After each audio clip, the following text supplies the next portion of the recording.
All right, good afternoon, ARB. You're live and being recorded. You may start.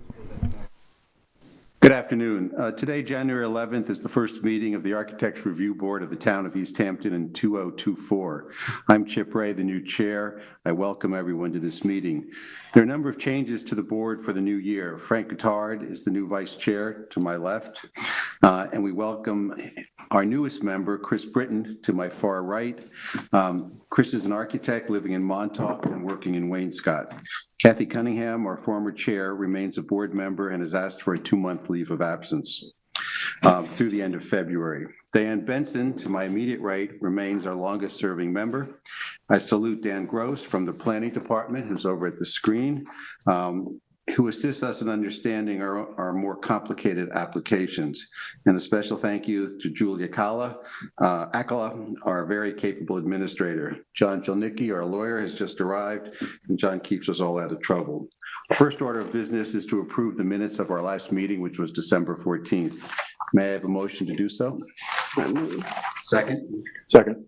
All in favor? Aye. Opposed? So passed. First application, change to commercial, 3 Mile Harbor affordable housing, a modification, Suffolk County Tax Map 300-122-7-19 and 20, 286 and 290, 3 Mile Harbor Road. Frank, this is yours. Okay. Dan, if you can, there you go. Okay, this is an application to make modifications to a housing complex well under construction on a hill above 3 Mile Harbor Road in Springs.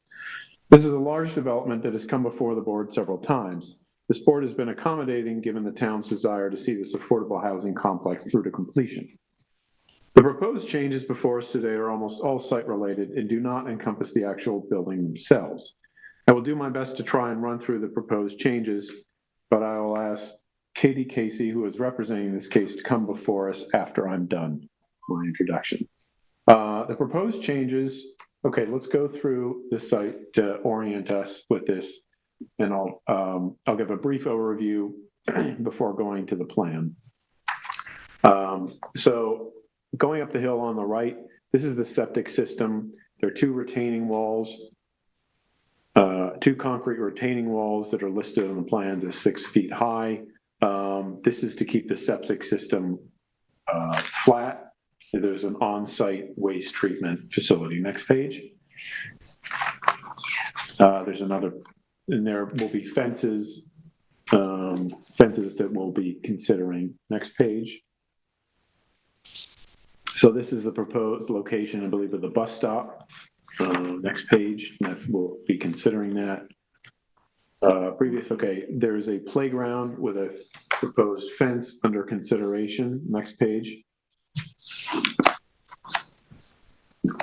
Here, there is a proposed retaining wall running from the end of the concrete there to the left, basically to where the white house wrap is, the corner of it. So it's a retaining wall to hold back runoff. Next one, that will have a railing. That's just to orient you with the site going up the hill. One thing, let's go to the next page. One thing under consideration is a vinyl fence that comes out between each unit. Can't how many feet, maybe 6 or 8 feet, that will give some privacy between each unit and shield the HVAC condensers. Next page. There is a concrete retaining wall that's as built. That's for our approval. Next one. I believe this is also under our consideration here. A proposed retaining wall, as you can see at the curved one. Next one. This is looking at the atop the septic. Now, I'm not sure if this is under our ARB purview. There's going to be a chain link fence across. The Suffolk County requires it to be a chain link fence or operable gate, excuse me, across this entrance. And are there any more photos? Is that it? Okay, and then there's also a vinyl fence that's going to be here, and also alongside this ramp. I'll also mention that to the left here, which is the south side of the property running along it, there's a proposed 8-foot deer fence for our consideration.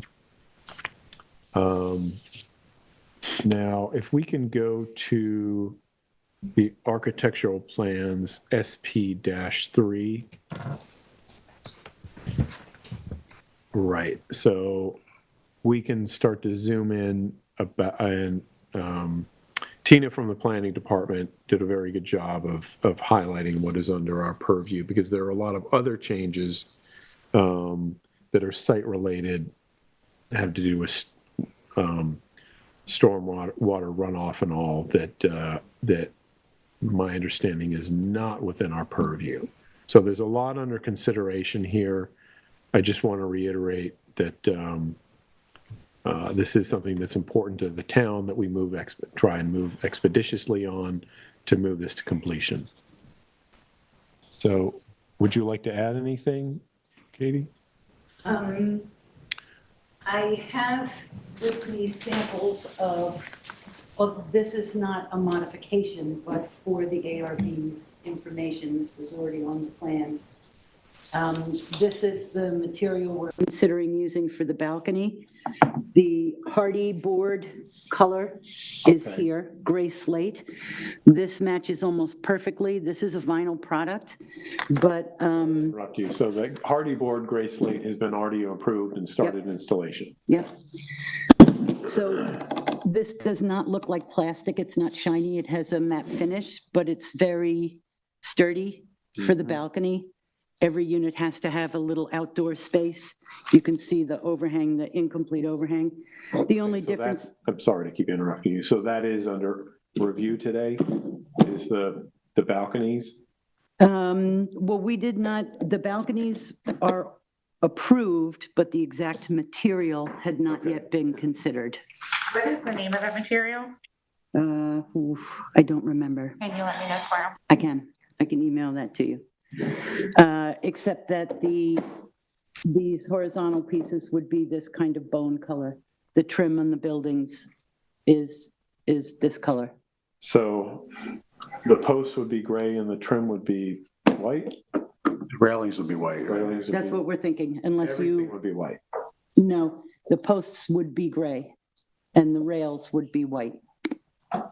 Unless the ARB thinks otherwise.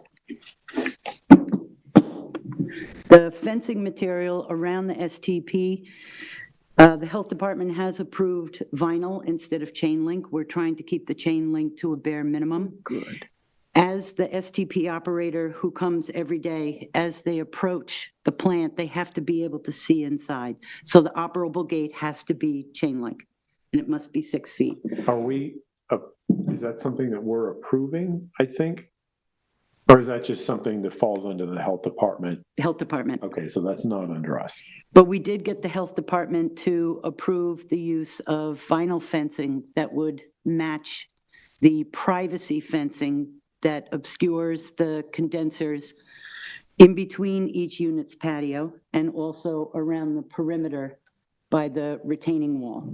So this is the material. This again is a vinyl product. It gets 2x4 supports in it. This is the exact same material that the ARB already approved for the dumpster enclosures. Okay. So we it would have all be the same material. Name of a color, or just to match the dumpsters previously approved? I'm pretty sure I have that in the records. Yeah, Okay. it's on one of the detail sheets. Okay. Okay. In addition to that, the fencing material around the playground, we haven't landed yet, but we're looking for something like a horse fence or a farm fence, either a split rail, or a horse fence that has a wire mesh on it to keep balls from Right. getting out of the playground. Also among the changes is the bus stop.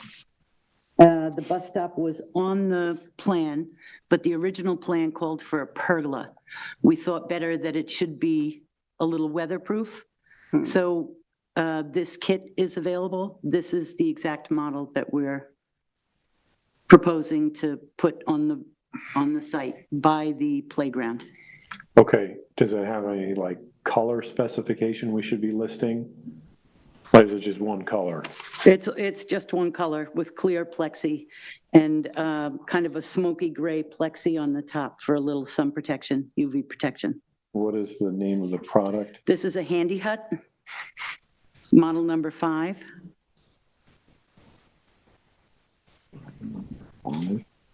It's 12 feet across in the front, open on the front, integral bench, 5.5 feet deep and 7 feet tall. It's like the Hampton Jitney stop in Watermill, very similar. One in Watermill. Is it similar to the one at Amagansett? No, the one at Amagansett, we built it ourselves. It's much larger. That has a standing seam roof and cedar supports. Okay. This is a kit, this is a prefab kit. So the fencing's under consideration, the privacy fencing, the fencing around the STP. Can we, hang on, so the fencing around the playground, you presented some options. Are we supposed to choose that? Because we need to specify in the resolution what it's going to be. It would be a farm fence, certainly with a top rail, wooden supports, and we'd add a bottom rail to this. Friends, So this is our first choice. Okay, so would Just you a mark bottom rail, top that rail, and give it to Julie so she can enter it? And what's the material? wood with wire mesh. Welded wire mesh. Left natural or painted? Left natural.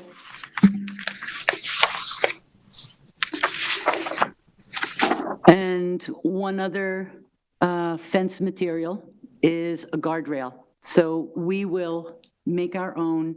It's a typical like parkway guardrail that you see in state parks and that sort of thing, by the bus stop where the road curves by the playground. So this will be like pressure treated lumber? Yeah, it's additional safety measure where vehicles and humans interface.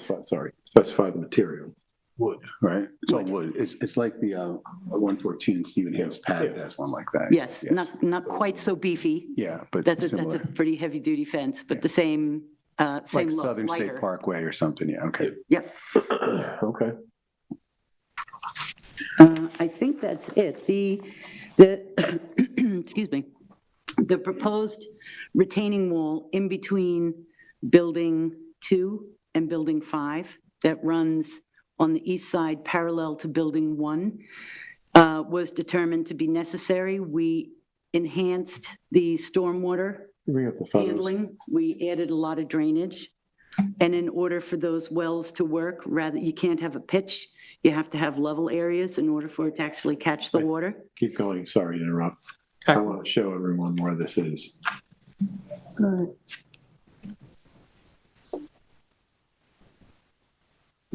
Right there. Here. So, may I? Sure. So this would be excavated, it's a little deceiving here, it looks pretty level, but it's actually not. You can see there's a damp spot here, water runs this way downhill. The retaining wall would run from the west corner of building 5 to the west corner of building 2. This is building 1 where the community room and the laundry facilities are. So the wall would run along here. It would be about a 30-inch drop. For safety reasons, we want to put a rail across the top of that. And the walkway, the pad would be about 10 feet deep. So it's like an extra wide sidewalk with a couple benches and planters and a place, to sit. And we find that this is necessary for the drainage to work, and we'd like to put a rail on top of it for safety's sake. We had discussed what's required, and I did ask if the funding source requires a rail for an 18-inch drop. They do not. It's really for liability insurance, safety, first and foremost. I mean, my personal thought is, it's getting a little hard to envision it, but I don't kind of like the idea of having a long continuous rail that sort of splits the site. I get it for the safety and trying to, I just wonder if there's a better solution. Do we have to have, first of all, like, why does there have to be a drop? And 18 inches is not that big of a drop. I worry about the aesthetics of putting a likely not probably the most elegant railing across the whole thing. Is there a way to do this without having to do a railing? That's my personal thought. I don't want other people. It's hard because I've been to the site, other people haven't. Well, even though the drop in places is less than 30 inches, it still is. It would be quite a hazard without one. And we also intend to. So the walkway would run here, and on the inside, we'd landscape it, put some cedars or something to soften the look. But we feel we still need a rail, particularly because it's the center of the site where we know the kids will be playing, all the back patios back into the center courtyard there. So there'll be a lot of. Could go to the drawings.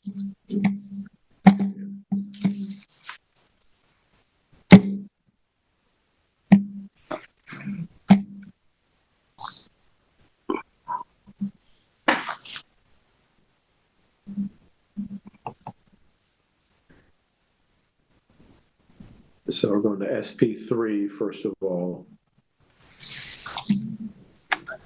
They're all pretty similar. SP3 you said you wanted? Yeah, SP3. That'll do it. So zoom in and you can see that sort of S-shaped.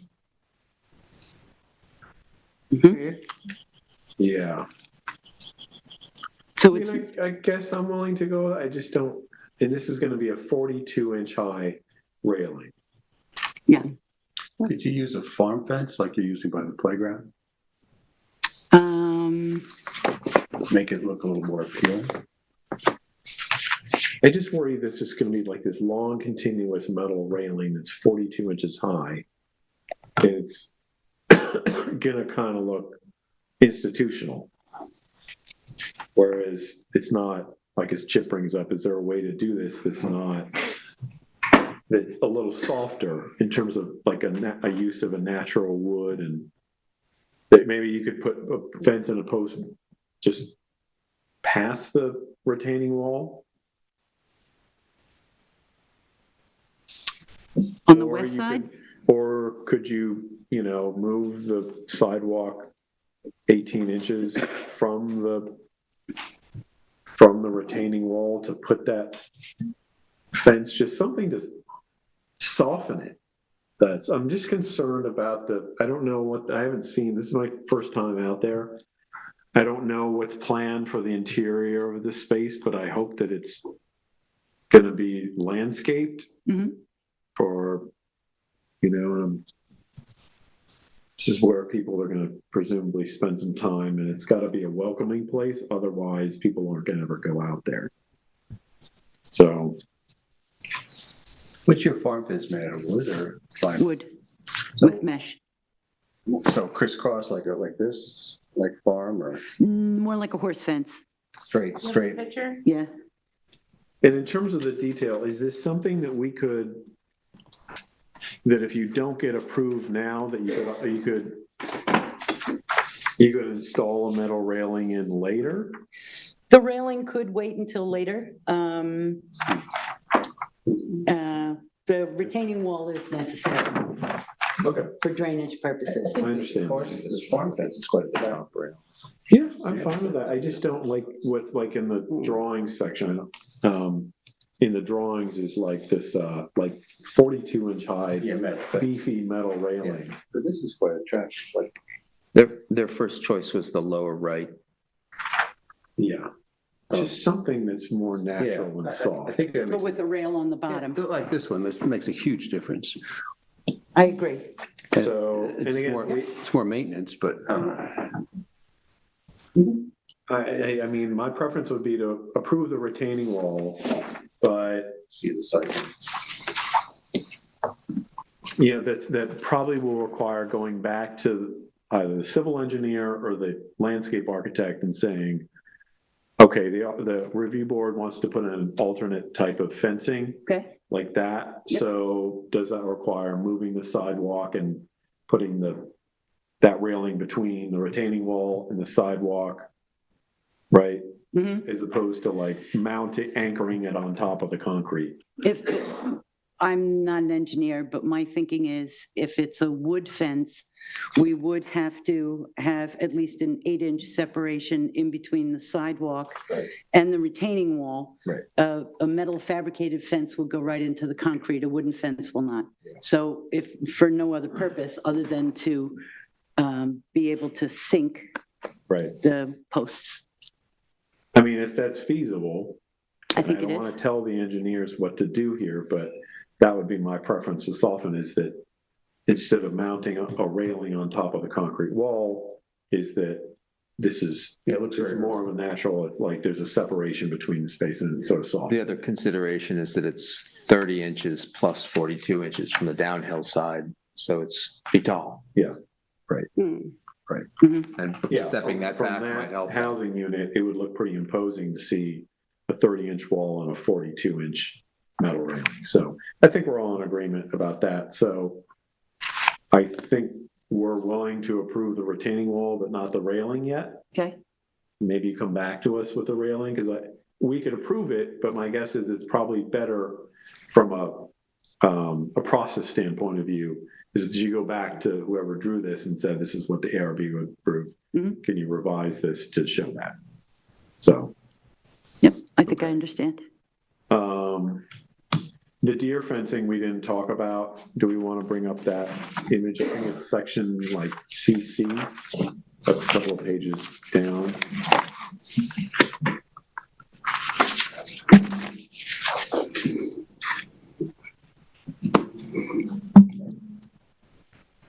You said CC was the one?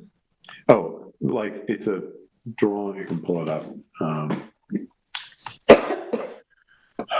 I'll show you the sheet that it's on.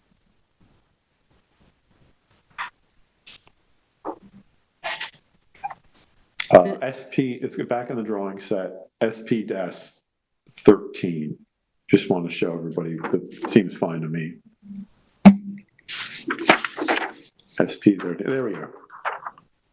So that's the proposed deer fence.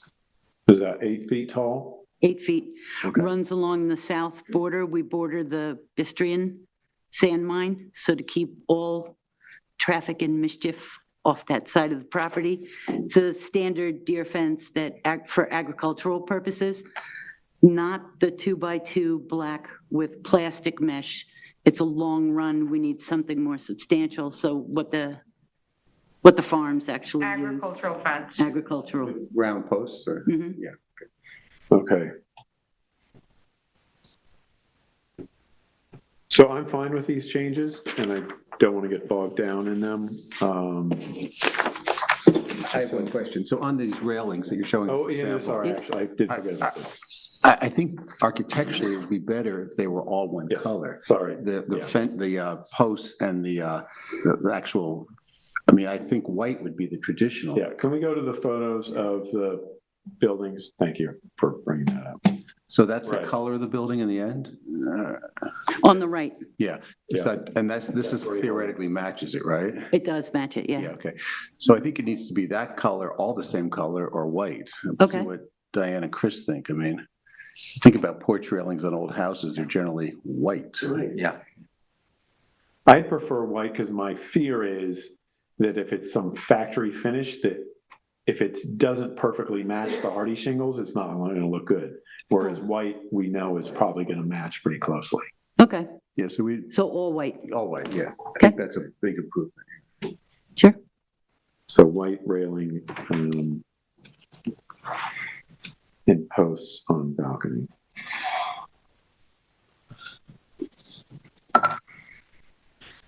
anybody else have any comments? Nope. So do you want me to read in my, Make a motion, yeah. make a motion, these like 12 items? Okay. Yes, please. Okay, so I'd like to make a motion for approval of this application, which would be as follows. Approval of the, number one, the 6-foot-high concrete retaining walls around the septic system. Number two, the ranch-style railing fencing around the playground. This will be a farm fence with top and bottom rail, wood with welded wire mesh. Number three, the proposed bus stop, clear plexiglass with metal trim, the handy hut. Handy hut. Yep, model number 5. Approval of the retaining wall running as shown here between the north and south buildings. With the railing is not approved. The Architectural Review Board recommends a farm-style fencing. Come back to this on that. A 6-foot-high vinyl fencing to provide privacy between the units. We actually didn't talk about this. So it's a fence that comes out between each unit. Perpendicular to the building. Perpendicular to the unit. So Color of the building, or? This material. This is the hardy board, and that's the fence. Oh, it's the same. Okay, so it's close. So it's Okay. this color, and this is the actual color of the building trim. So it would be, so are we specifying the color? What are you proposing the color? The material or the name. So this would be the vinyl as per sample submitted. Mhm. And I'll get the exact color, name, and manufacturer, and Julie, I'll email that to you. Thank So you. the color is that color or it's This, white? this color. Is it available in white? Or not? It's just that color. It was, I did not see it available in white. It's in a variety of browns and grays. I think it's white's gonna make it pop out too much. Are we okay with that color? I mean, it's, Matches the building, right? where is the building color? Here, It's pretty close. It's a little lighter. it's a little lighter. It's also It's mottled. better than darker. Yeah. Okay. So that's number 5, a 6-foot-high vinyl fencing between entrance to units, which should be vinyl as per the sample submitted. Color is shown to be, you'll provide us with the color, name.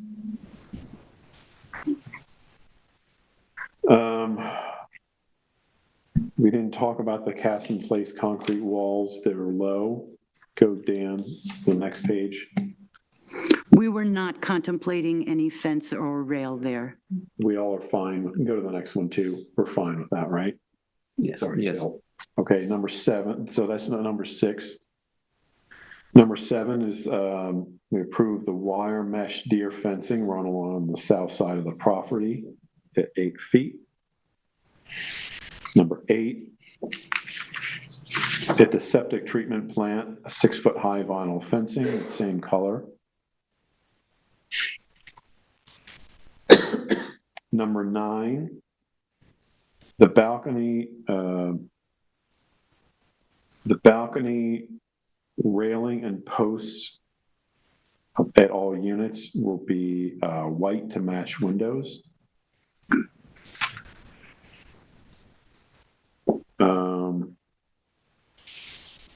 And I think that's it. Okay, great.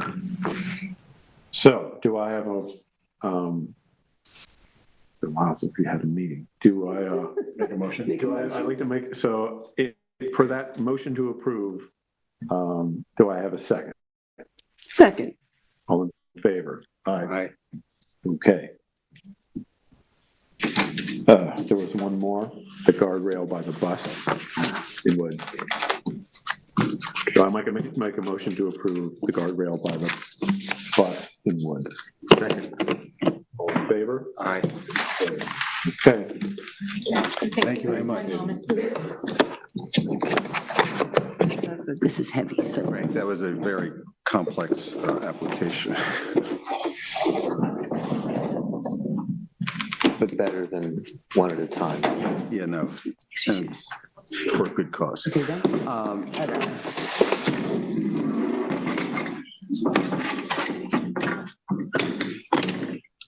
Are they showing them off to show model? And back to the last one forward. Oh, there's no. Okay, so historic district business signs, the Glamour Nail Salon, Suffolk County Tax Map 300-171-1-15, 195 Main Street, Amagansett. Diane, this is yours. Yes. This is the third time this application has been before us. And you can see the windows existing. What you see in the upper right, the Glamour Nail Salon, that's temporary and that will be removed when the permanent sign is going to be erected on the mansard roof. Can we see the next picture, Dan? Please. And the sign that says Glamour Nail Salon is going to exactly match. Okay, that sign is going to exactly match the next door neighbor, Rosie the restaurant, in color and scale, although it's more words, obviously, than Rosie's, but it's going to be sort of the same size, the same color, the same fabrication, with the same lighting detail. And in this, could you show the photograph with Rosie's and the, it should be there. It is, it's just having trouble with that. There it is. It's not up. So, No. Not yet. Well, anyway, this is There it is. okay, well, there's Rosie's, which is right next door. It's the same building. So in this, this very singular historic commercial district that is quite unlike probably any other anywhere, I think having that harmony between the signs is as much, well, as much harmony as we might expect, hope to expect. So, and Mr. Gavalanis has been before us. This is the third time. yeah. And I think it's Is it a sign or is it just cut out letters? it's cut out letters. It's going to be made by the same fabricators Okay, as the Rosie sign, with the same lighting, the same everything. Only it's going to say Glamour Nail Salon instead of Rosie's. And the lettering and the tops of the lamps are black? Yeah. Yeah. yeah, can you zoom in on that Rosie sign?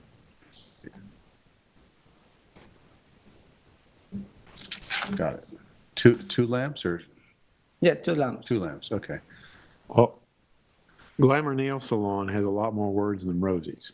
So, But the dimensions are almost The identical. letters are smaller. so the letter's gonna be small, it's gonna be about, You had the dimensions on the, Yeah. Yeah, I agree. I think it's not as tall as Rosie's, even though it's two rows. Dan, can you go back to that sign? Well, So what, A little over a foot.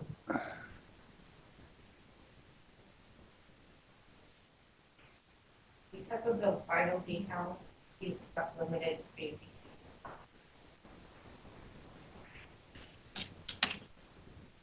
so it's 4 by 4 feet in length and 1.7 feet tall? Is that right? Yeah. Okay. 1.17. What the other dimensions are the dimensions of the lower roof and the edge? Okay, okay. Okay, so why is the Glamour bigger than the nail salon? The letters. Is it me? because that's the most important, the glamour The Glamour. showing the that. name, Right next door to Next. corporate, it's a corporate identity. Okay, mean, this is a little rough for us, but I know you want to get this thing up, so we're going to be very clear. It has to exactly match Rosie's in every possible way that we say, because usually we ask for more depictions and more schematics. This is taking a little bit on belief that you'll get it right. Yeah. Heights. Hey, 13 inches? I mean, I don't like to make anything bigger, but it's a little small. I don't know if I don't Because know we if he's have only allowed, has 20, the space 20 feet allowed. with all ladders and the windows, so we don't Yeah, have they have much. several So you're maxed decals. out, okay. Yeah, they're maxed. 20. So this is gonna be like this tall on a roof. I was gonna say, it's a lot. Okay. Okay. I mean, given this, I guess, given the scale of it, I think it's pretty unobtrusive. It seems. Yeah. Chris, what do you think? It's hard to tell from from looking at Rosie's there without the dimension of that one, whether the bottom is going to align across or centered on. I don't know if it's the same height as the lettering on Rosie's, and it probably makes sense to me that the bottom line lines up across on that roof coursing. You understand? Okay, yeah, Okay. And I think the idea that it's the same fabricator yeah. Yeah, is important. okay. So unless anybody else has any additions, or I would like to make a motion that we approve this application as presented. Okay, thank you. Do I have a second? And this includes the lighting, Yes. which is not in the documentation, but the lighting will match Rosie's. Yes, Signage to match Rosie's, lighting to match Rosie's, exactly. Color and scale. Okay, second, Second. all in favor? Aye. Aye. Opposed? All set. all right, thank you. Okay. Okay. Okay, fences, walls, gates, and berms, 59 Gansett Lane, Suffolk County Tax Map 300-172-7-24, Emma Gansett. Diane, this is yours also. Yes. Well.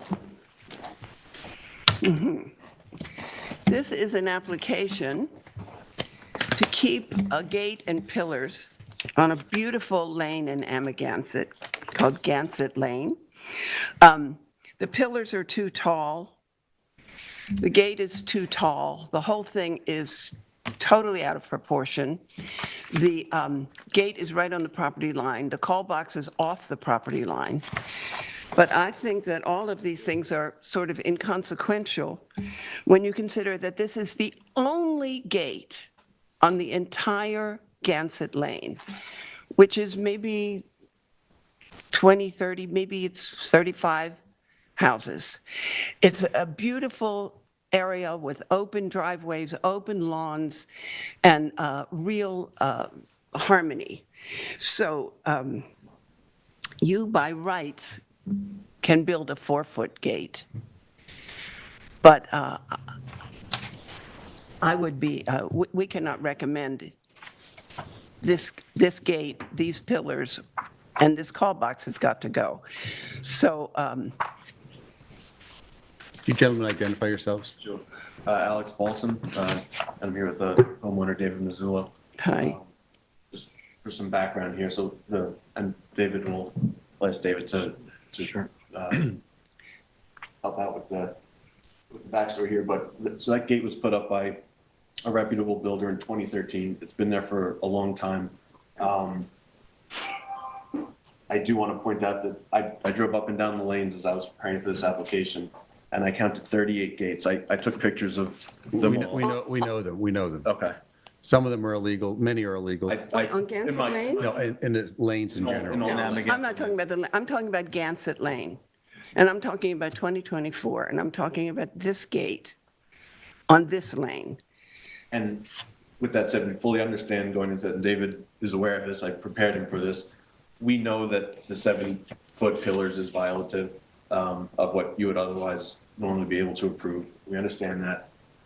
We came here, if anything, we could see if there's anything we could do to have a gate more than 4 feet that would be acceptable to the board. Not to me. I don't know. Well, you can put up to a 4-foot gate. Yeah, We- you can- that's we right. don't get involved in that. That's your choice. We would prefer, I think, what you're hearing is no gate, but if you cut that thing down and lowered it, you might get it down to the top. If you cut the top off and it was just the bottom panels, you might get it down to 4 feet. But the posts have to be cut down to 4 feet. But I want Frank and Chris to chime in also. Can I Yeah. say something? So I know Alex said it was, we bought the house in 2009 and we did some work in 2013 and we have a CO and Kevin Hummel did the work and John Hummel and this is AutoGate who installed the gate. And obviously I'm not an engineer, but it to the point, if you look around the lanes, it's considerably smaller than many of the gates that are there. But aside from that, I would have never put in anything. I would never do anything as a homeowner not within code. I spoke to AutoGate about it and just said, I'm having this problem. I can't believe you put in this gate that is not within code. And he just he went through the rules with me and just said, we would never put in a gate that wasn't within code. The highest level of the gate is 6 feet. And the middle is No. 5 feet, and we have slats. No, I know, and we have slats in it. And he said, I know that if you look at the front of it, it's higher than 6 feet because the grading of the property. He said, but you need that grading for snow and ice. And I took pictures of it, but they're not up on the screen. I did it today when I came out here for this. But when the gates are open, there's like 1 inch when it gets to where the grading is from the grading. He told me that, that it's all within code. I don't know if the call box is not in the right place. I know you're shaking your head at me. Whose code is he talking about? I don't know what goes. What- Clearly, he's the gate company's interpretation of what he thought was to code in 2013 is not correct. David's just trying to explain how he got here. How you got Yeah. there. Okay, but Actually to code. And the unfortunate part for me is, right, I just went on what these people told me 11 years ago, and it's a metal, the posts are metal and steel on the inside with mahogany on the outside. It's not something that can be easily transformed. And I have to push back on the notion that just because there's no other gates, that we can't come to the ARB for approval for a gate higher than 4 feet. I mean, on every block, whether it was one of the 8 or 9 that you seem to have approved elsewhere in the lanes, someone was the first person to put a gate up. On any given road where ARB has approved the gate. I mean, it's not really fair to the homeowner or even the neighborhood to just say, okay, there's no gates in this area, allowed in this area higher than 4 feet. I walked from my house today going down Gansett, down Melissa, down Hedges, into town to Jack's, and I counted 11 gates just on my walk, many of which were substantially bigger than mine. I could name the addresses, but listen, it's like if someone robs someone and then someone else robs someone, it doesn't make both of them correct. So it's just, to Alex's point, this is not out of character for Amagansett lanes. I hate to be so adamant, but this proliferation of gates and walls and the Gansett Lane is very special. I mean, it is the only one on Gansett Lane, and it's such a beautiful, bucolic street, I don't know. You seem very nice, and I'm sure that you do everything by the law and by the letter, but I'm unwilling to approve this. Yeah, and I think you need to understand that we measure from the grade. No, I know, I've heard that. Diane measured from the gravel on your Chris driveway. actually measured. He was a Chris measured. more So exacting that's- measurer than I am. That's what we care about, and if it doesn't open, it looks like it's a flat driveway to me. It's not. It's not, it is actually fairly. Okay, but that still doesn't matter. I mean, we measure from grade when the gates are closed, so that's how we look at it. And I think actually in the drawings you submitted, I think you said 81 inches, it's actually 84 inches and et cetera. But What was the reasoning for such a tall gate? For over 4 foot gate in the first place? I mean, it was aesthetically, I think it looks nice, but it was really my landscaper, the deer, was destroying everything on the property. So that, I don't know if that's the right answer or the wrong answer, but that's what encouraged me to get it, was just how invasive the deer were in there. And that that fencing has been removed in front of the privets. That was there because the privets, the deer were all getting through the privets, and we just had it there temporarily just so that the privets could grow again, and that's been removed now. But So can we just quickly, Well, so that's we the get picture to I quickly, just took. go through the, I just bring took up, that picture. bring up the application, that's not there. That the gate. which there's a sheet in the application just file took. that does show a drawing and dimensions just to, and I'm curious where this actually ended up being. So just so we, like, we're talking about go back, talking about facts of what actually are the dimensions we're talking about here. Okay, So Chris, the drawing indicates the middle of this is at 5 feet 8 inches, and the posts are at 7 feet. And I'll remind you that code allows you 4 feet, we're talking about, and the ARB can grant approval up to 6 feet. The ARB cannot grant anything above 6 feet at all, unless it's like I understand that. a very particular case, like agricultural I understand. fencing. So we're all on the same page. Now, when you all went out to the site, are these approximately dimensions you had? they, where it says, I have the pillar dimension, instead of 81, it's 82 and a half, and on the left, instead of 81, it's actually 84 inches from grade. So, Right. But even the stated dimensions on the application are taller than 6 feet. I think the reason for that is it was just because, according to the AutoGate, was that the highest part of the fence, again, not counting the grade, was the highest part was 6 feet, and the middle part where it says 68 inches, the middle of the slats is 60 inches Right. of the actual gate. And he just said, that, again, I've said it already, just that Right. the pitch of the property. Okay. Another thing I want to point out that was mentioned, and this always gets mentioned in our meeting, is that just because there are a bunch of gates in Amagansett doesn't mean that they're actually legal. And We acknowledge that. I said, So, I have yeah. pictures So of we're all on the same 4 gates that I page. don't think are legal. I have pictures of the 8 gates that I think have been approved.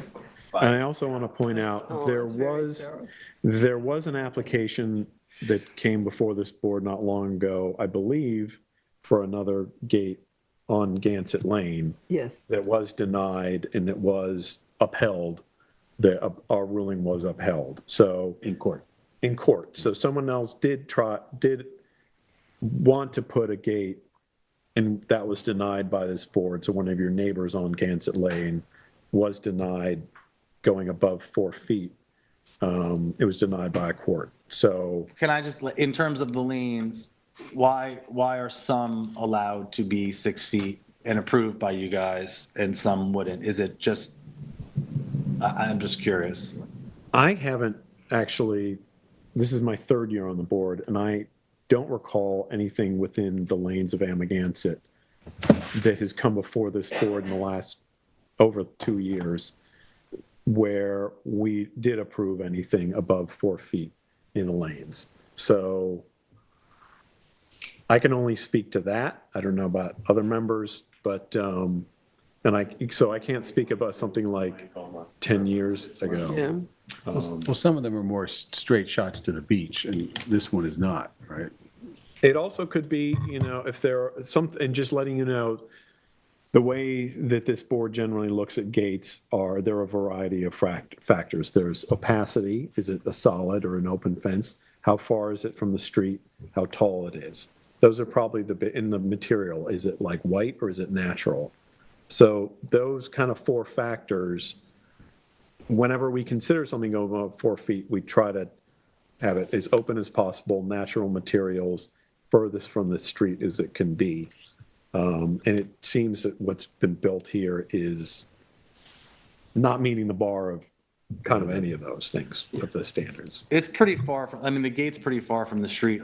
We put it as far as you could to be able to get a car in and the gate's still open. Well, it's right on your property line. I didn't measure how far it is, but it's at least 10 feet from the road.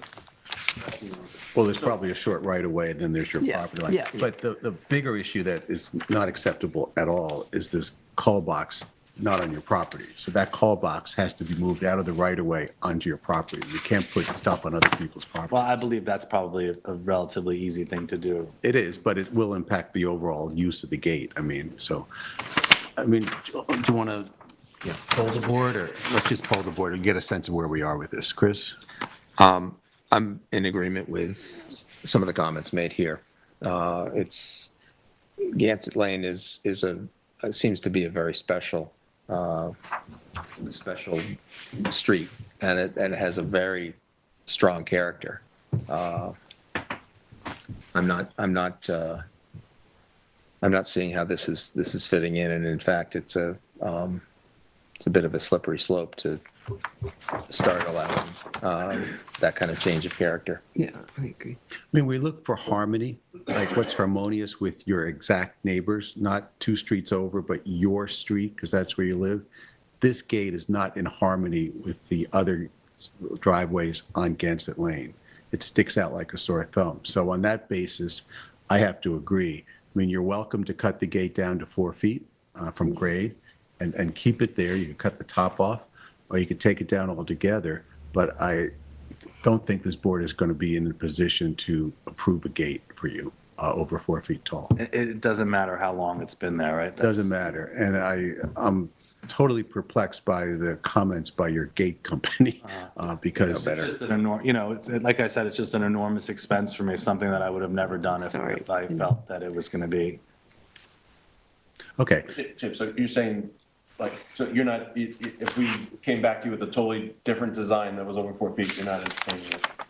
Particularly given where this board landed on a neighboring property on Gansett Lane. Yeah. So there. One other question. I don't know if this is engineering, possible engineering wise, but if the existing gate were cut so that, the slatted part was all removed.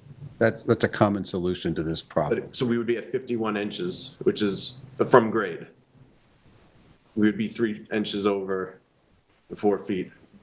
Again, we could go to the gate person and he could say, it's not possible, but I mean, can we? I mean, I think I'm kind of unwilling to go to this, then it becomes completely opaque. I'm not comfortable with it. I mean, I think that then it raises the question, why do you need a gate to begin with? So if the owner is saying it's for a landscaping issue, then I think figure out a landscaping solution. And maybe it's fencing in the backyard where it's not right on the property, right at the front, where you bring in the fence into your house and you can fence in a fair amount of your property from the deer. We can consider that. And you can build 6 feet as a right, on your side yard and your rear. Behind the facade of the And house, maybe you like can many pull people in, on Gansett and so Lane. you would be able to fence in what looks to be most of your property against the deer. It's just, we like to keep the front open. I just think what he's asking is if you're going to have a 48-inch fence, it's the amount of money that I'm going to spend to take out this whole fence and put in a 4-foot fence. It's beyond the scope of, it's already enough that this beautiful fence is not acceptable to you guys, but then AutoGate's going to come in and remove the whole thing and put in a new 4-foot fence when I have the structure that's there that. Well, I would see if they could cut down what you have, but the problem with 51 inches is when it comes back to us, it's 54 inches, it's 56 inches. It's never exactly what we say it should be. So I'm reluctant. Can we at least try to come back with a design on it, or? You're always welcome to come back of to course, us, Don't want to say If it's never. under 4 feet, you don't even need to come back. I don't want to say never, but you're always welcome to come back to us for a second look. Just come back with us with an actual design, Guys, really, 3 inches? Well, but it's the posts, that means the posts are maxed out at that. Yeah. When people come back to us, generally it's the builder made a mistake. It crept up to 54 inches, 58 inches, and so I'm just very reluctant to do that. I mean, I think we're clear. It's 48 inches. It's all yours. Anything above that, it's going to be negative. I just also looking at this, I have to imagine this, given the expense it's going to take to cut it down and take that steel out and recap it, is probably not that much to cut 3 inches off of those top boards and then recap that. So at least you would be compliant. But again, it Yeah. raises the question, like, Compliant and as of right. as a right, but then you're going to move it. And Len, let's wrap this up, but you're going to move your call box in, and then you may find you can't pull a car, and then you're asking, why do I have a 4-foot fence, and why did I spend all this money to cut my fence down for what? So if it's. I just don't understand how the builder and the person who's installing the gate can do this to me as a homeowner. It just doesn't. I agree. I mean, you may want to. Years later for this, like, I'm a great neighbor, like, it's like, I feel like I come back in here with my neighbor's consent. People walk by and tell me how nice the gate is. It's really hard to absorb that when, if someone told me 11 years ago, massive expense. Yeah. Can I ask, why are you before us? What brought this up? Was it caught in an inspection? Or? One neighbor's always been difficult, not on this issue, I but see. just as a neighbor. in So they general. reported it to the building department, said, okay, so let's make a motion, Diane. Okay. Well, or are we just Or calling was this it say no? incomplete? Or is this table, or is this something you'd like No, to no, I table? think we vote on it as it is. So make a To motion. deny? Or do you want to come back? Well, I think we're Oh, to unwilling make a to do motion? anything above 48 inches. Yeah. So, if that's your determination that you won't do anything about 48 inches, then there's no point in us coming back. Because we could propose something to you that's above 48 inches, but if you're saying, again, I don't think it's going to go over well. Yeah, I don't think so. Again, it's in your legal right to come back, but I don't think it's going to go over I'm well. sorry, you seem very, very nice people, but, So, I think we need to close it out. so, Make a motion to approve the gate, and everyone's going to vote no. so Right, Julie? We make a motion. to approve the gate and we all vote no? Deny. Is that, or do we deny it? Make a motion to deny the gate. I'm so sorry. I'd like to make a motion to deny this application. I'll second. All in favor? All right. aye. All opposed? Okay.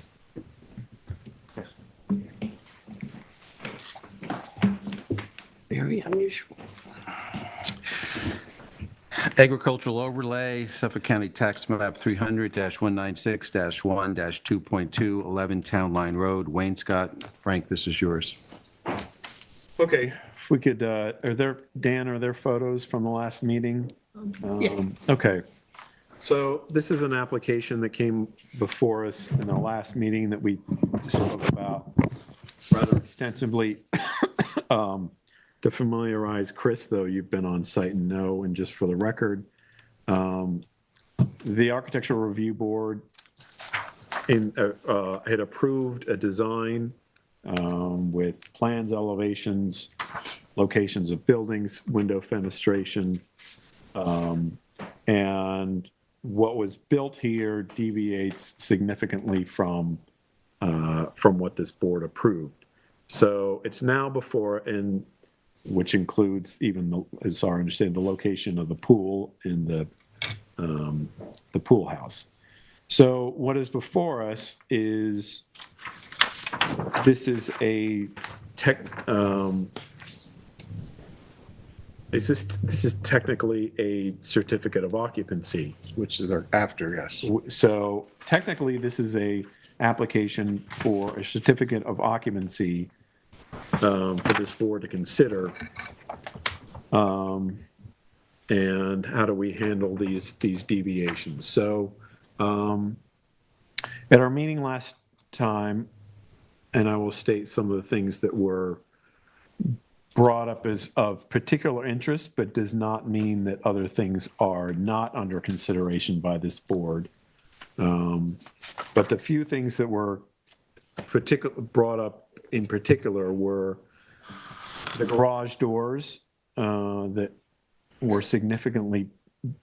deviate significantly from what was approved. And then on the rear side of the house, keep going through the house. Right. So what was approved were more slender columns at those porches, supporting the porches. So those 4 columns, those are much larger than what was approved.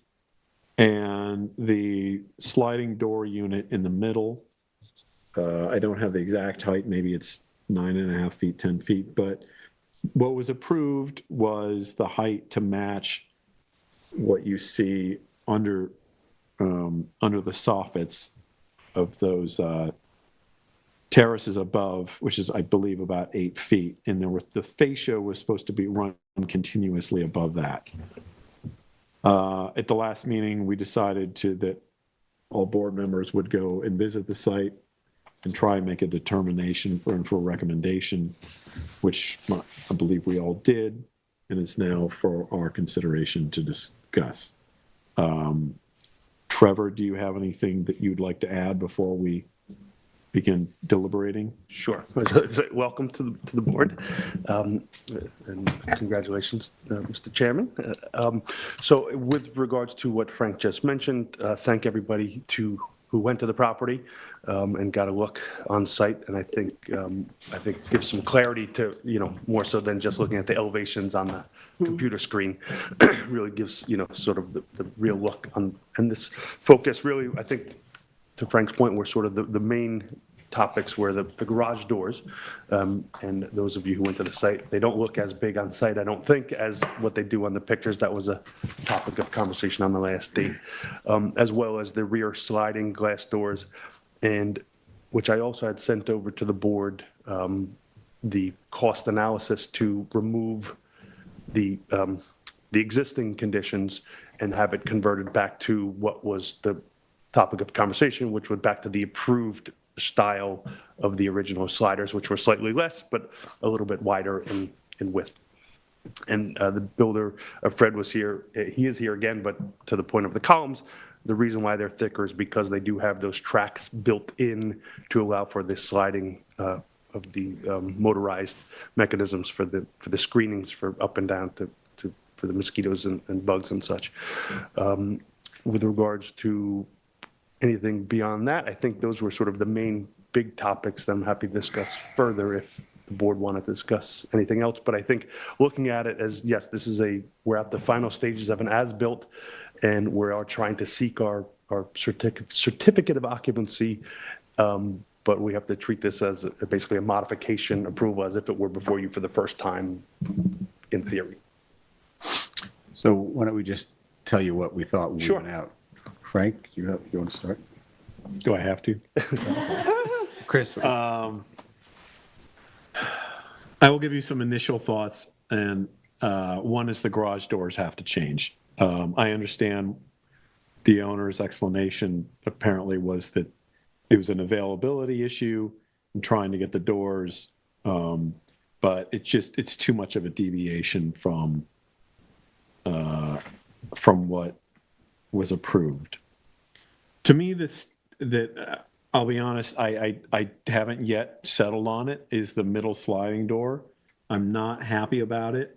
I'm not actually convinced of the argument that the sky view would be lost from the interior, because the living room is not 30 feet deep. The living room is much less than that. So in terms of a view, I don't think it's going to ruin the sky view from the living room. I'm willing to live with the column pack out. So that's where I am. I don't think that, it seems to me we don't have enough information of the as-built of the pool house to actually approve that, because it's still under construction. Well, so it was built with, the pool house is built with the building permits, which is what, so you should have in your file. And we stopped construction. So, okay, So but you're asking, I'm sorry to interrupt, but you're asking for our certificate of occupancy to see if the pool house conforms to what was approved, and it's not done. There's no sliding glass doors across the front facade. So we don't know what that's going to look like.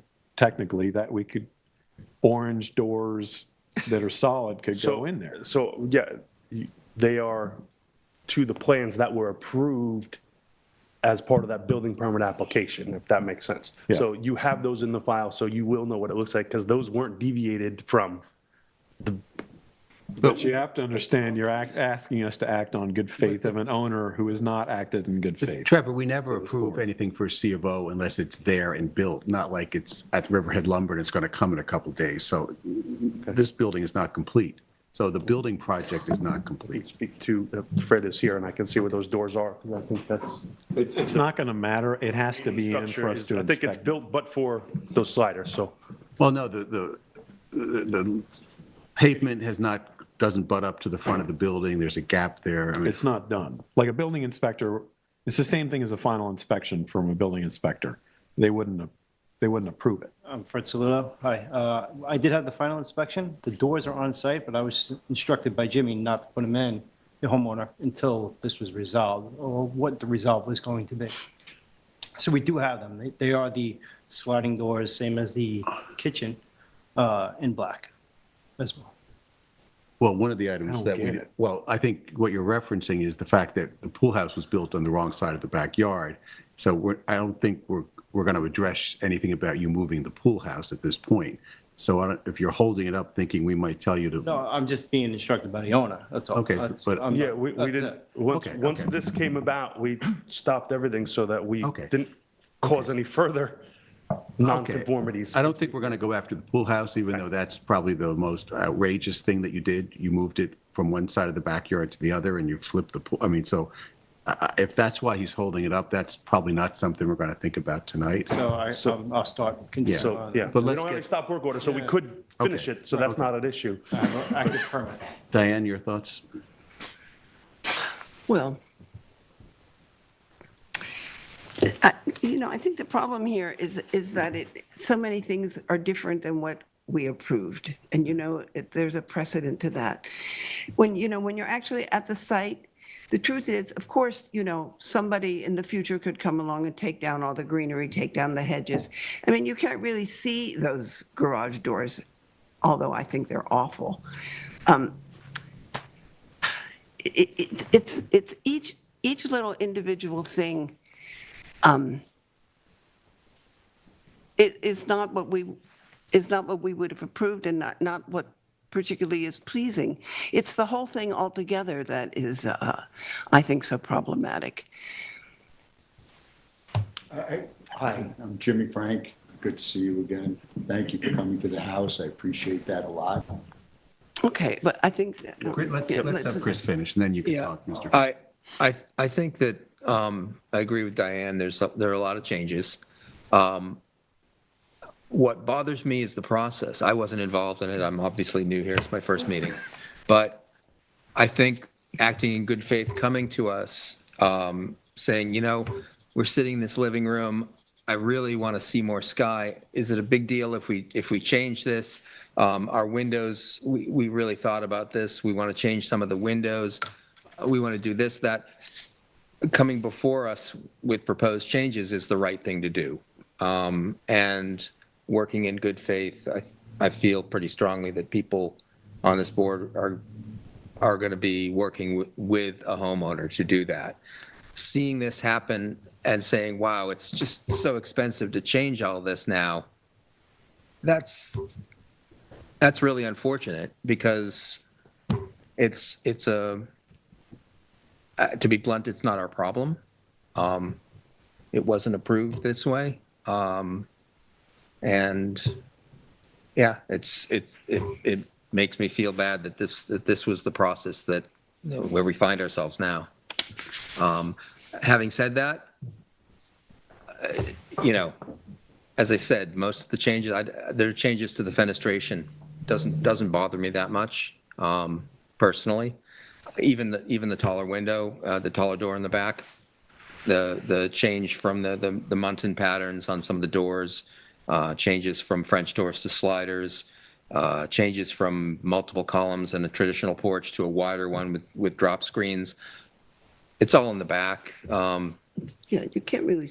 Yeah, Can't really see very much. but being faced with it as a fait accompli, and saying, can we, what can we do about it now, is a really tough situation to put us in. So you didn't have, unfortunately, the benefit of being here at the last meeting where we sort of went down sort of that chain of events and how it happened. And neither myself, the builder, or the homeowner was present during the initial presentation to the board. Right. And the architect who's not present isn't here for a reason. So with all due respect to him as a professional, he didn't, in our minds, put forward to the board the plans as what the applicant thought he was getting, and two, modifications or changes, he treated as if it were normal change orders as opposed to being in the ag overlay that required board approval for modifications. And that's, we're here on bended knee because that is unfortunately what happened. And we were during the COVID building era, which also led to some other supply chain issues. So a culmination of multiple things was kind of a perfect storm. And we've gone back through and watched all the prior videos and all the applications, and it really was not put forward to the board, and it wasn't relayed back to the homeowner. So, but we are here on bended knee, and we fully hear, Frank's thoughts and everybody's thoughts on the garage doors. I think that ship has kind of sailed. We've sort of, resigned ourselves to that previously, and the hope was the slider in the back, like you said, it is in the rear, so it's not seen by anybody in the public, and we hope that the board would allow us to keep that. And we're happy to finish the pool house and whatever else cleanup items the board will want to see ASAP, because we are waiting on the C of O Right. so that we can occupy it. Right. Oh, it looks like it's occupied now, but Oh, it's not. No, well, because there's, It's okay. furnished. it's furnished, But there's phone so- chargers and the plugs and stuff. So we looked in the windows to get a sense of this light in the living room. But anyway, be that as may, I mean, I come out that it's, when you're on the site, you're not going to see the door in the back, the sliding glass door. The garage door is, that property next door is for sale. It abuts 27. All that vegetation could go. So I think the garage doors have to be changed. And they have to be changed to exactly what was on the original plans. I'm willing to live with everything else. But we cannot move to a C of O until you complete the pool house. And so, it means another trip over there for someone here. And the garage doors, And the garage doors, yeah. if we Yeah. are not willing to So the approve the that. pool house, Have a lead time anyway. So what Fred said is actually it's a separate permit. So we could CO the house and CO the pool house Sure, separately. but the garage doors aren't in, Oh, so we would That's true. need to Yeah, yeah. inspect Okay. those. So I could Sorry. order them technically. yeah. So I think we can't move forward on a CO. We can only make recommendations of what we're comfortable with. So the recommendation is, So our recommendations were, what, if you want to poll the board, it seems like the board is asking for the garage doors to change, to to the conform originally approved. to the originally approved. everyone uh, agree on that? Are we all in Yes. agreement? Diane? Okay, so we're polled, we're in agreement. And it seems, and please correct me if I'm wrong, is that at least everybody else on the board is fine with the changes on the back, on the rear elevation. And the front. And yes, which also means the front, the side, what else? So that, because we all, So we will get on the garage doors, is order them tomorrow. yep. And then once I have word of installation, I'll notify Julia. I mean, my recommendation, I don't know what the lead time is on a garage door. My recommendation would be also to move forward on the pool house and get it all done. I will. Yeah. It'll be full So- steam ahead tomorrow, I promise. Okay. Yeah. I mean, you put us in a terrible position. Yeah. We have gone back and figured out how we got in this position, why the building department went on site and didn't understand that, the pool house had been moved, the pool had been moved.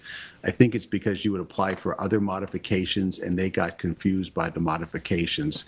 They didn't understand that there were major modifications. So we will clean up our side, but in the future, you've made us become very strict with any applicant like this, that you have to build exactly what we approve, and you can't build whatever you want. 100%. Can I just say something? Sure. I really just want to thank them. Yeah. for coming. Hi, Jimmy Frank, the homeowner. I just want to say one thing, that I appreciate you coming down, and I appreciate your decision-making process here for me. I just want to assure you that I, as the homeowner, did nothing in bad faith. I was taking advice from my architect. He was at the first two meetings, which he said, you don't need to show up. A matter of fact, somebody at the board asked my architect if the builder can show up, and he was like, no, the builder can't show up. We were never even asked to come. Okay, so you were badly advised by people you paid to advise you. Okay, good enough. Not everybody. Not everybody. Thank God for Trevor. Oh, yeah, thank God. And the builder. Can I make a suggestion? Yes. We can deem this incomplete when the garage doors are changed and everything is complete. We can do the finalize the resolution and the CO at the same meeting. Okay, okay. Just to speed it up, but everything has to be done. And I think we need that. Yes, that's a good point.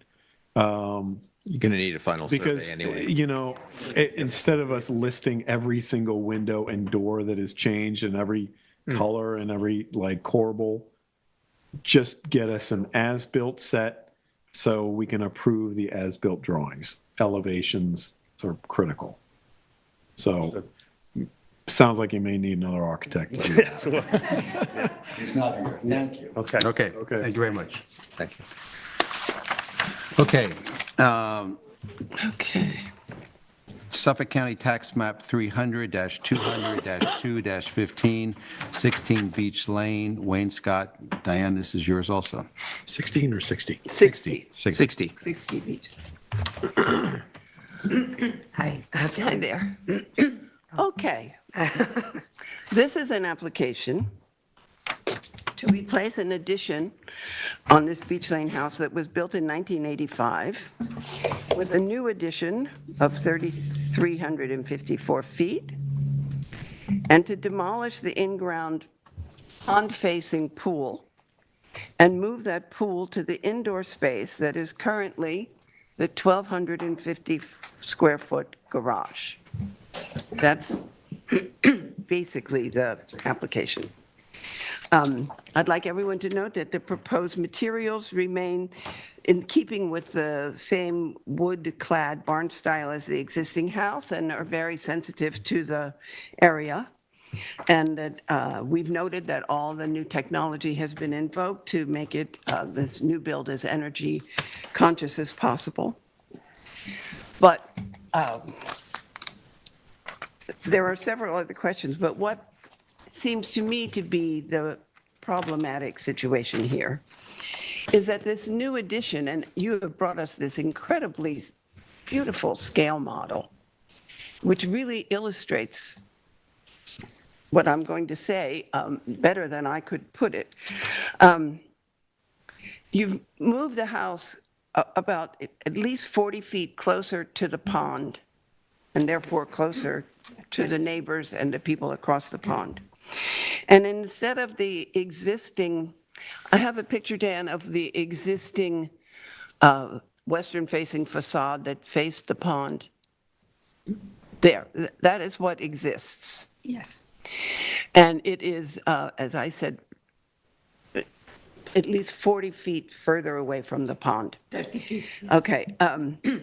Now, what they've proposed is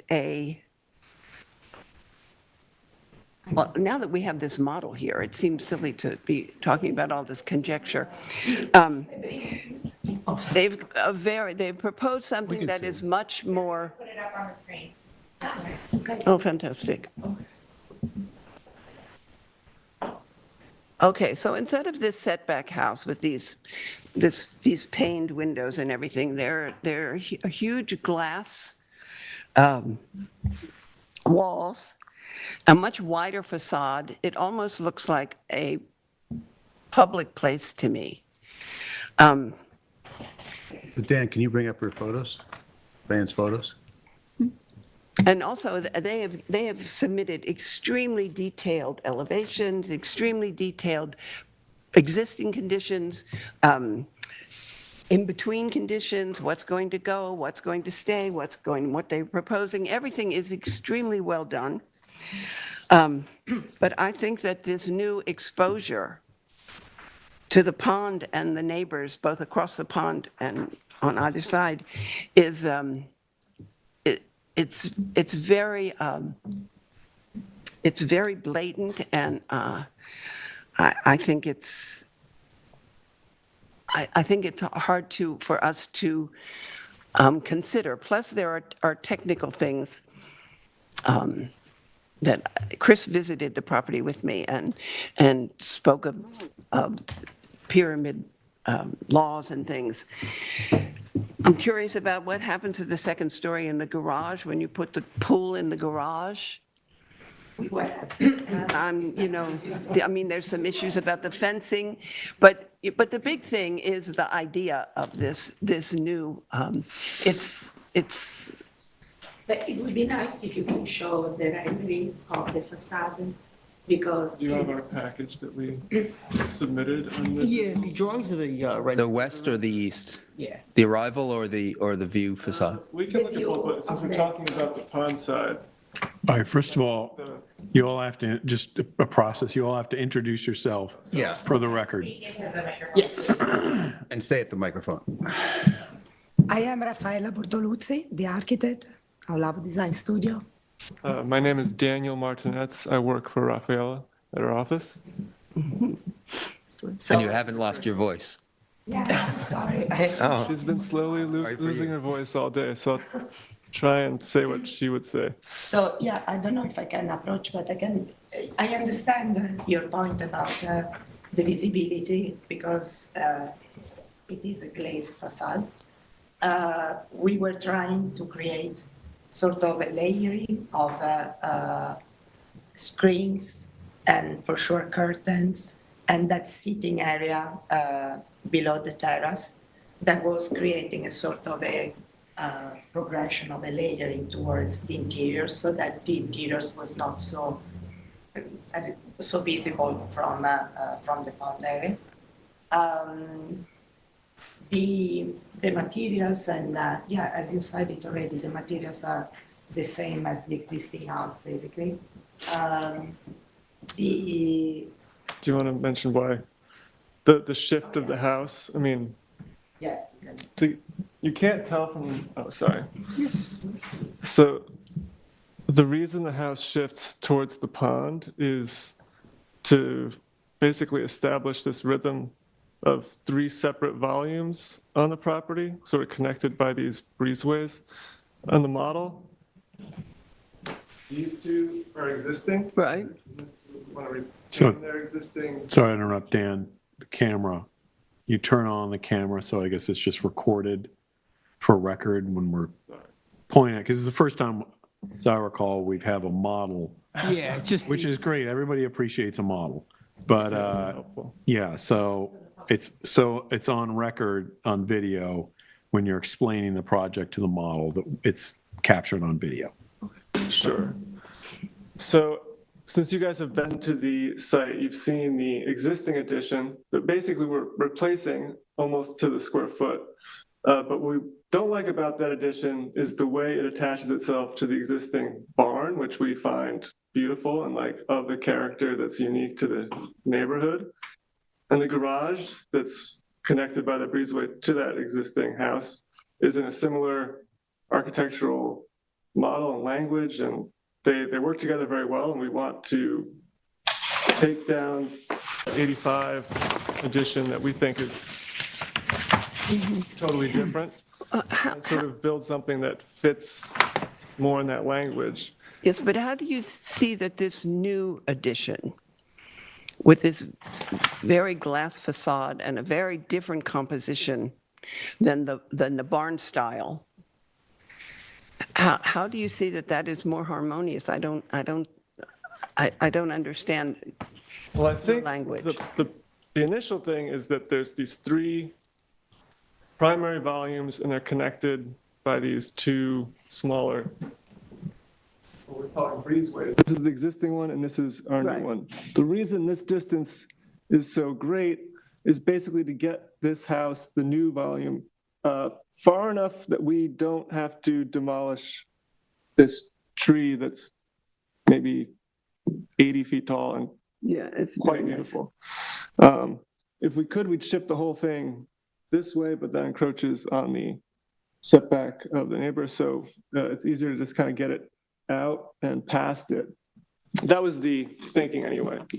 But I want to add also, Yes. the, the structure of the new addition is somehow a barn. I mean, it's not as straight as a barn. When you just had it up on the screen, it doesn't look anything like any barn I know of in No, East but I Hampton. mean, It the looks, shape, the roof. well, it's got sidewalls and a roof, yeah, but it looks much more like a commercial building. I mean, I would expect to see this building at JFK Airport. That's how out of character it is with the neighboring buildings. And so let's finish what we're, so Dan, Chris, you had some issues with some of the pyramid laws. Yeah, Yeah, we already checked that, I understand. We we cut 1 foot and we were inside the pyramid. yeah, We because were encroaching the I pyramid. think the peak of the gable Yeah, it was just is the worst offender. With that, we cut 1 It's foot. kind of right here. There's a triangle. Like if you were to model the 20 or the 45-degree pyramid on all sides, what you'd be left with sticking out past that pyramid is right here. Because this thing's at an angle, it's not a clean geometry. But basically from this point out about 3 feet and up to that peak, you're correct. It doesn't comply right now. We quickly went back once you brought that to our attention to the drawing boards, literally. And the basic solution is to take this facade of the house, chop it off by about 1 foot. You know, we'd redistribute the elevations to kind of eat that equally among the pieces of the elevation and shift the whole volume about 2 feet to the south.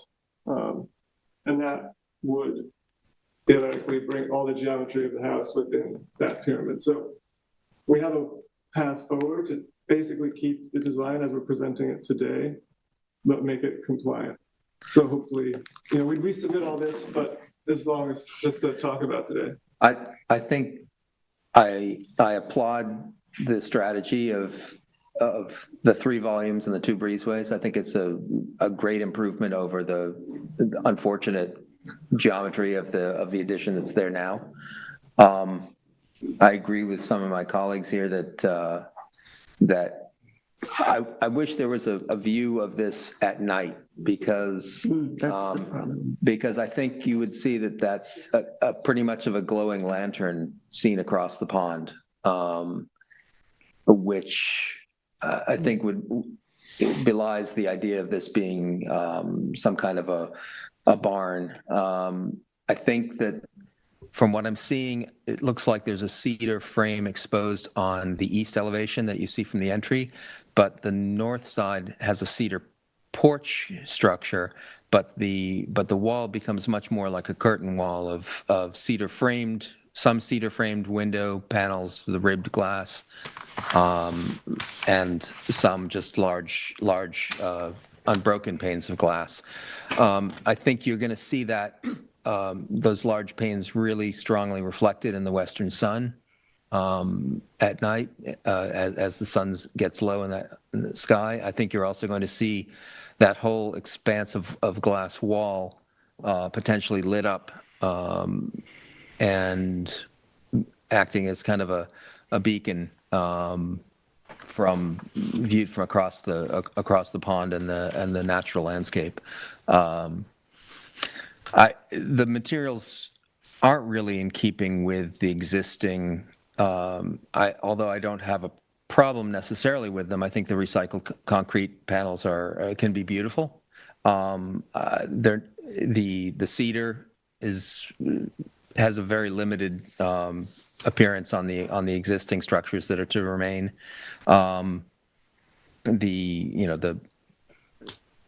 Otherwise it's a very modern palette of materials, which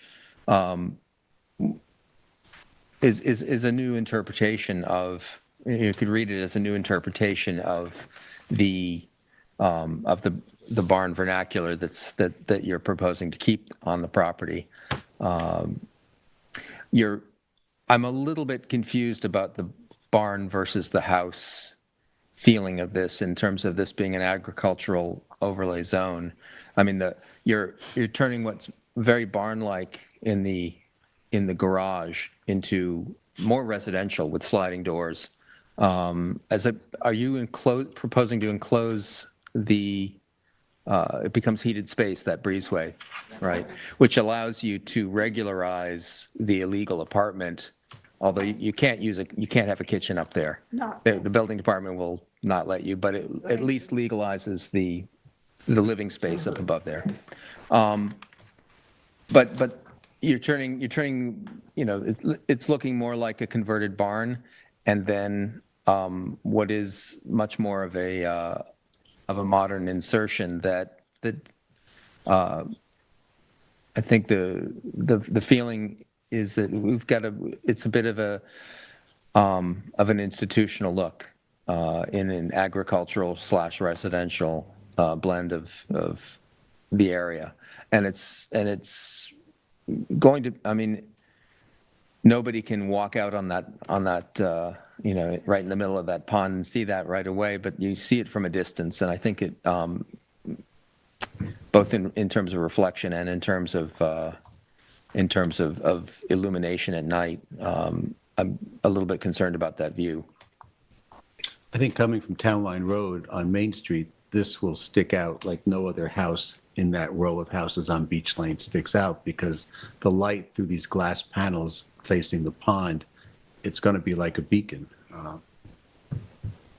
And we're very concerned. I mean, Renderings back up, is that okay? Will we put the renderings back up on the screen? I mean, I just want to make sure you're fully aware of all the codes of East Hampton Town and agricultural overlay codes and what we look for, because it's a special situation you're here. You can build a house, and then you can build a house in an ag overlay. You're in the second category, and that has its own set of rules about how it works. It has to be harmonious with the overall neighborhood. And I think what we're struggling with is this doesn't look like any other building on Beach Lane. And that's why we're saying it's probably not harmonious the way it's presented to us. Well, the graded glass was coming from the idea. Can you say that? Sorry. The graded glass comes from the existing one. Yeah, I mean, so maybe it's not harmonious with every other house, but it's certainly in the spirit of the history of the area and the architecture of the area, and this whole What architects in what area? concept here of this sort of post and beam, the cedar. If you go to the photos, this is the photos. This is real. So I'd like to say some things about this. I haven't spoken yet on it. So first of all, I just want to make sure that we're clear about like the purposes from the zoning code, and that's what we're tasked as the board to follow the zoning code of East Hampton, whether we like the project or not. It's not a personal subjective. It's to follow the zoning code of the town of East Hampton for agricultural overlays. And I could bring up the code of it, the actual language, but I'm not sure if you read it. But it's basically to protect the spirit of the agricultural overlay, protect the lands, and to preserve, one of the most primary things is to preserve open spaces. Now, one way of keeping it as an agricultural, in the spirit of the agricultural district, and this is why people are talking about light pollution, is this is facing Wainscott Pond. And I think you probably already know this, but I'm just sort of reiterating for your knowledge. Wainscott Pond, it's deemed a very important part of the community in the vistas there. And there's concern about light pollution coming from from this property or any property at night into, I mean, this is why we have dark sky compliant fixtures to minimize light pollution.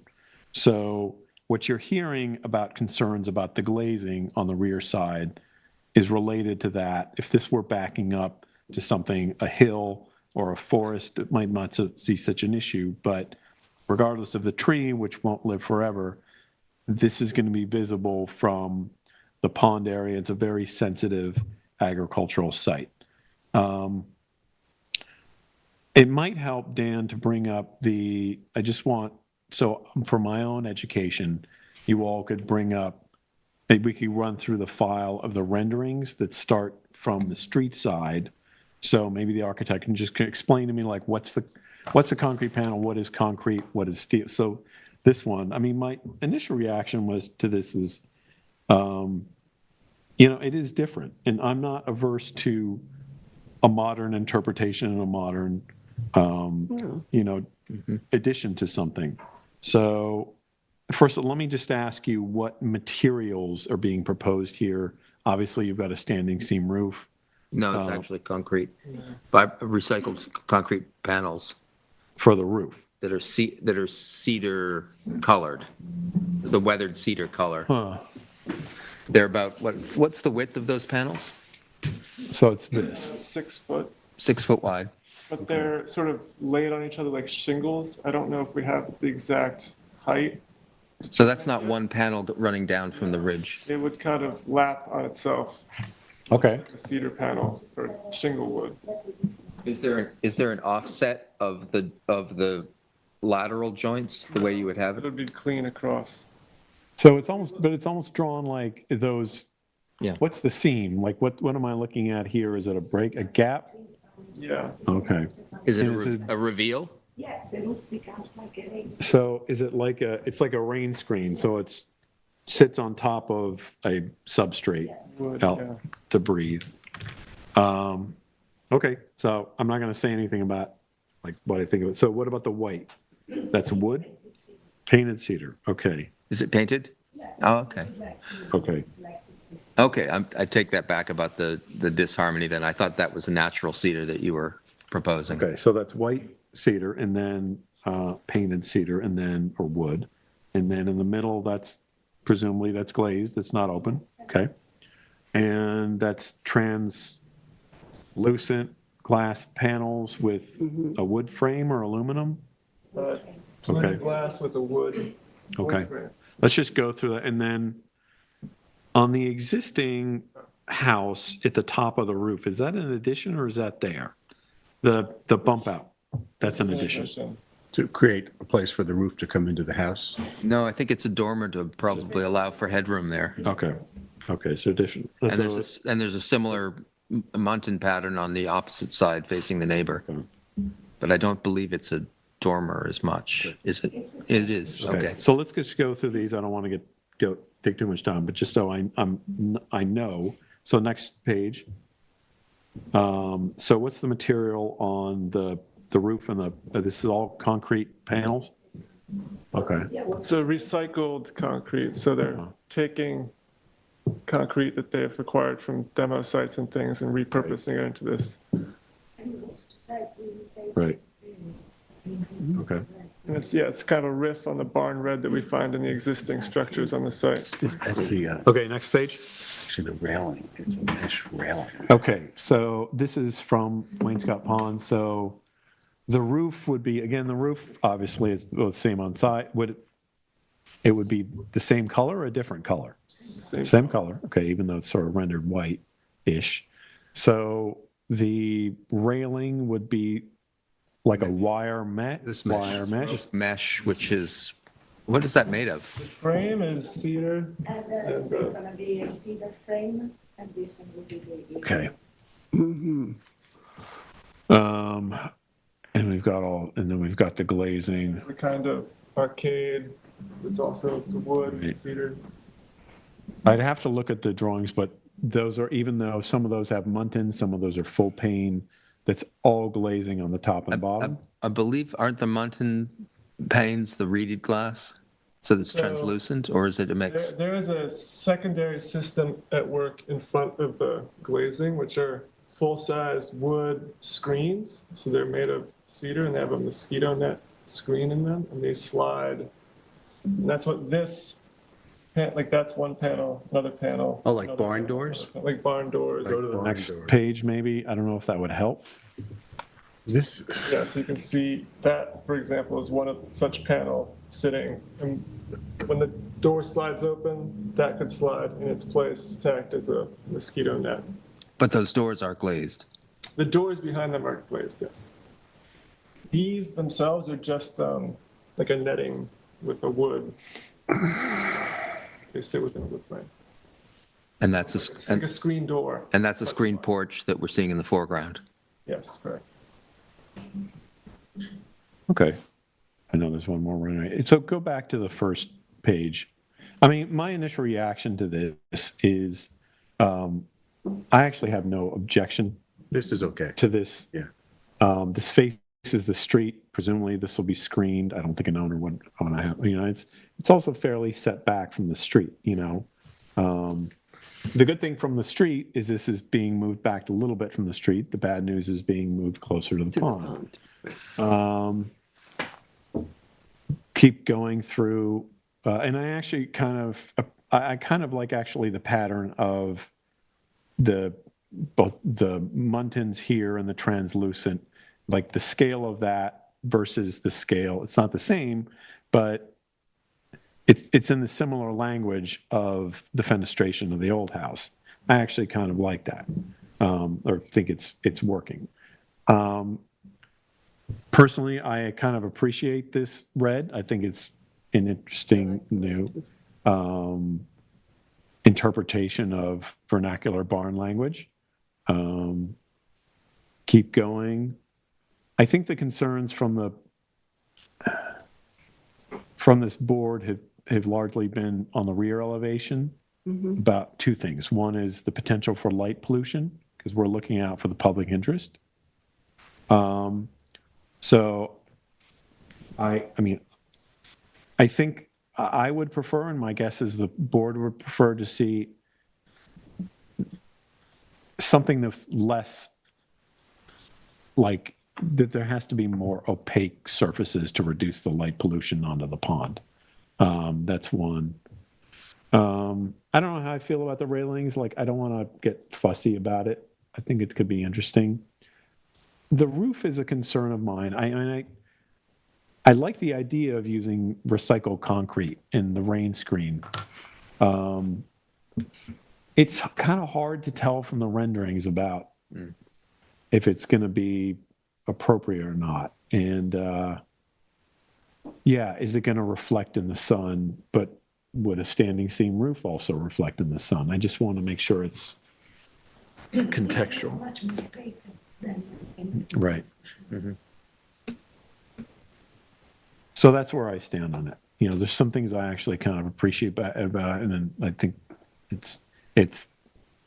I like the east elevation. The west elevation, I think, it's a little hard to tell from the renderings, to be honest. But I think I agree. I think the street-facing facade kind of works. This seems extremely busy to me. And I think when you show us some of the other photos of this, it looks so commercial, and where the people are sitting inside eating, it looks like they could be eating in a restaurant to me. I think this has to be toned down a lot, and it has to really take into consideration that you're overlooking an ag overlay, and you've got to cut down on the light coming out through all this glazing. I'm not sure about this. I mean, this mesh, it could be great, it could be terrible. To tell you the truth, I think when you brought the model in, it shocked all of us because we suddenly realized how big the addition is. And instead of being, perpendicular to the street, this is one of the few houses there that is actually going to be parallel to the street and overlook most of them go the other way. Which is, it's understandable that you're trying to maximize the view and take advantage of what you have, but you just can't take advantage of it where it's a disadvantage to your neighbors. Yeah, but the others don't. The others are very modest. There's a little Cape Cod down the street, and we've... I'm not going to have you come on with me. That was good.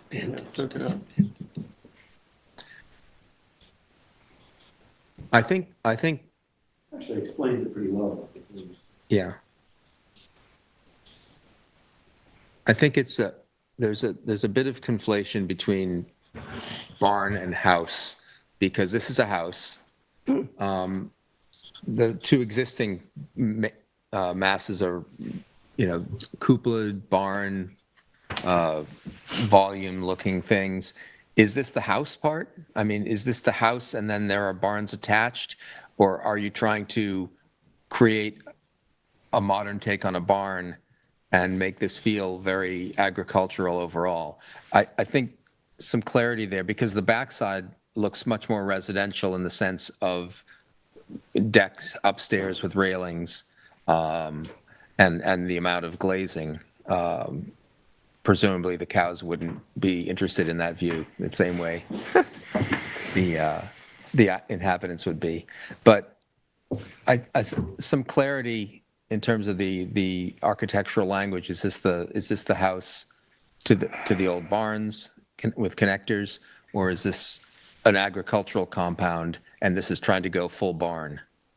And how that strategy would inform the architecture of the addition might tie into some of the regulations about the agricultural overlay and the sense of character in the agricultural zone. So where are we? I mean, I think. Oh, I don't think we can rule to approve a project that as presented. I'm thinking. I don't think so. I'm thinking. I sense this is what the board thinks, that we'd like you to redo the back of the house, tone it down, make it less glamorous, make it less almost commercial, but make it look more like the rest of the house. And if you have to take off the decking or the railing on the second floor or whatever, but it just has to conform more to what's surrounding it. And those are essentially 18th and 19th century buildings that are houses and barns. This doesn't look like any of those. So I just think you need to rethink the back facade and come back to us with some new ideas.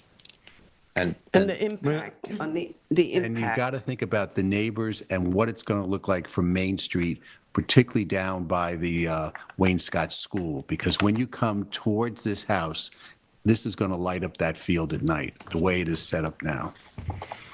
Okay. Glowing lantern. And you've submitted already the pyramid stuff that was revised. Okay, so we have that. We didn't look at it because we don't look at stuff the day of, but sure. So but I mean, it's a good start. This happens all the time. Sometimes projects like this go to 2 or 3 rounds of meetings back and forth. But I think you've got some support for the front and the sides, but you have to sort of rethink the back of the house. So, I just in terms of my thinking, I don't necessarily believe that it like has to look like this, or it has to look like that, or it has to like look like a barn, or it has to look like a traditional house. But yeah, my comments would be about the glazing, and there's something actually. I think the east elevation is really good. There's just something about the rear elevation that. It's hard to articulate. It's just, for me, it's not there yet. And it may be due to that balcony that sort of like, on the other elevation, because there's no balcony, not necessarily say you remove it, but there's a unity and there's a discipline to it. And I worry that the decking is kind of like taking away there's something that's being lost architecturally. A deck is an extraneous element to a barn. So if it's going toward agriculture barn, it's a hard sell, I think, to feel that it's in character. I agree with the kind of the rigor and the minimal feeling that, barns were not extravagant affairs typically. They're very utilitarian, and that, I think your east elevation speaks more to that. I think it's just too glamorous, to tell you the truth. There's too much glam on this. It's got to be toned down. Okay? And think about the people across the pond. Yeah. Okay, thank you. Thank you so much. Thank you. So, sorry, just to clarify, so the process would be to, We'll send an incomplete letter with Incomplete. from the board, and you will resubmit, and we'll, after it's reviewed through the planning department, we'll get you. My recommendation would be these videos are available to the public. They're reposted. So there are going to be a lot more comments on the video than the letter is fairly brief.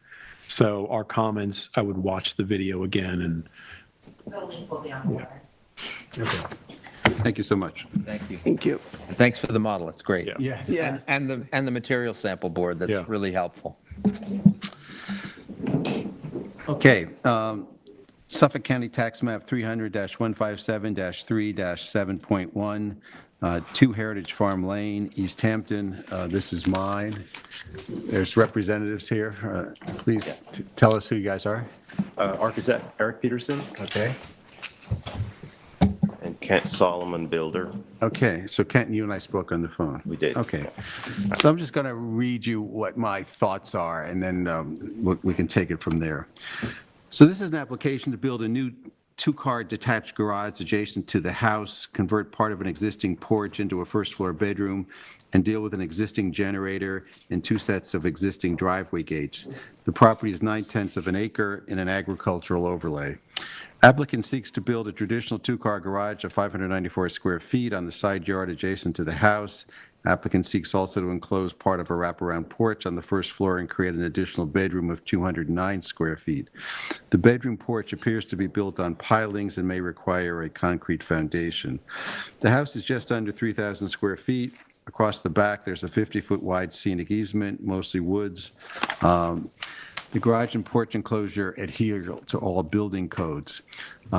So let's hear about, we're going to break this into parts, the stuff you want to build and the stuff that's there that we slightly problematic. So let's hear from you guys about the new construction, the garage and the bedroom. Sure, thank you. Yeah, so the addition of the garage, as discussed, is detached. It's obviously to follow the same or similar style of the house, so we're not introducing new materials. A lot of shingle cedar roof, cedar shingle siding.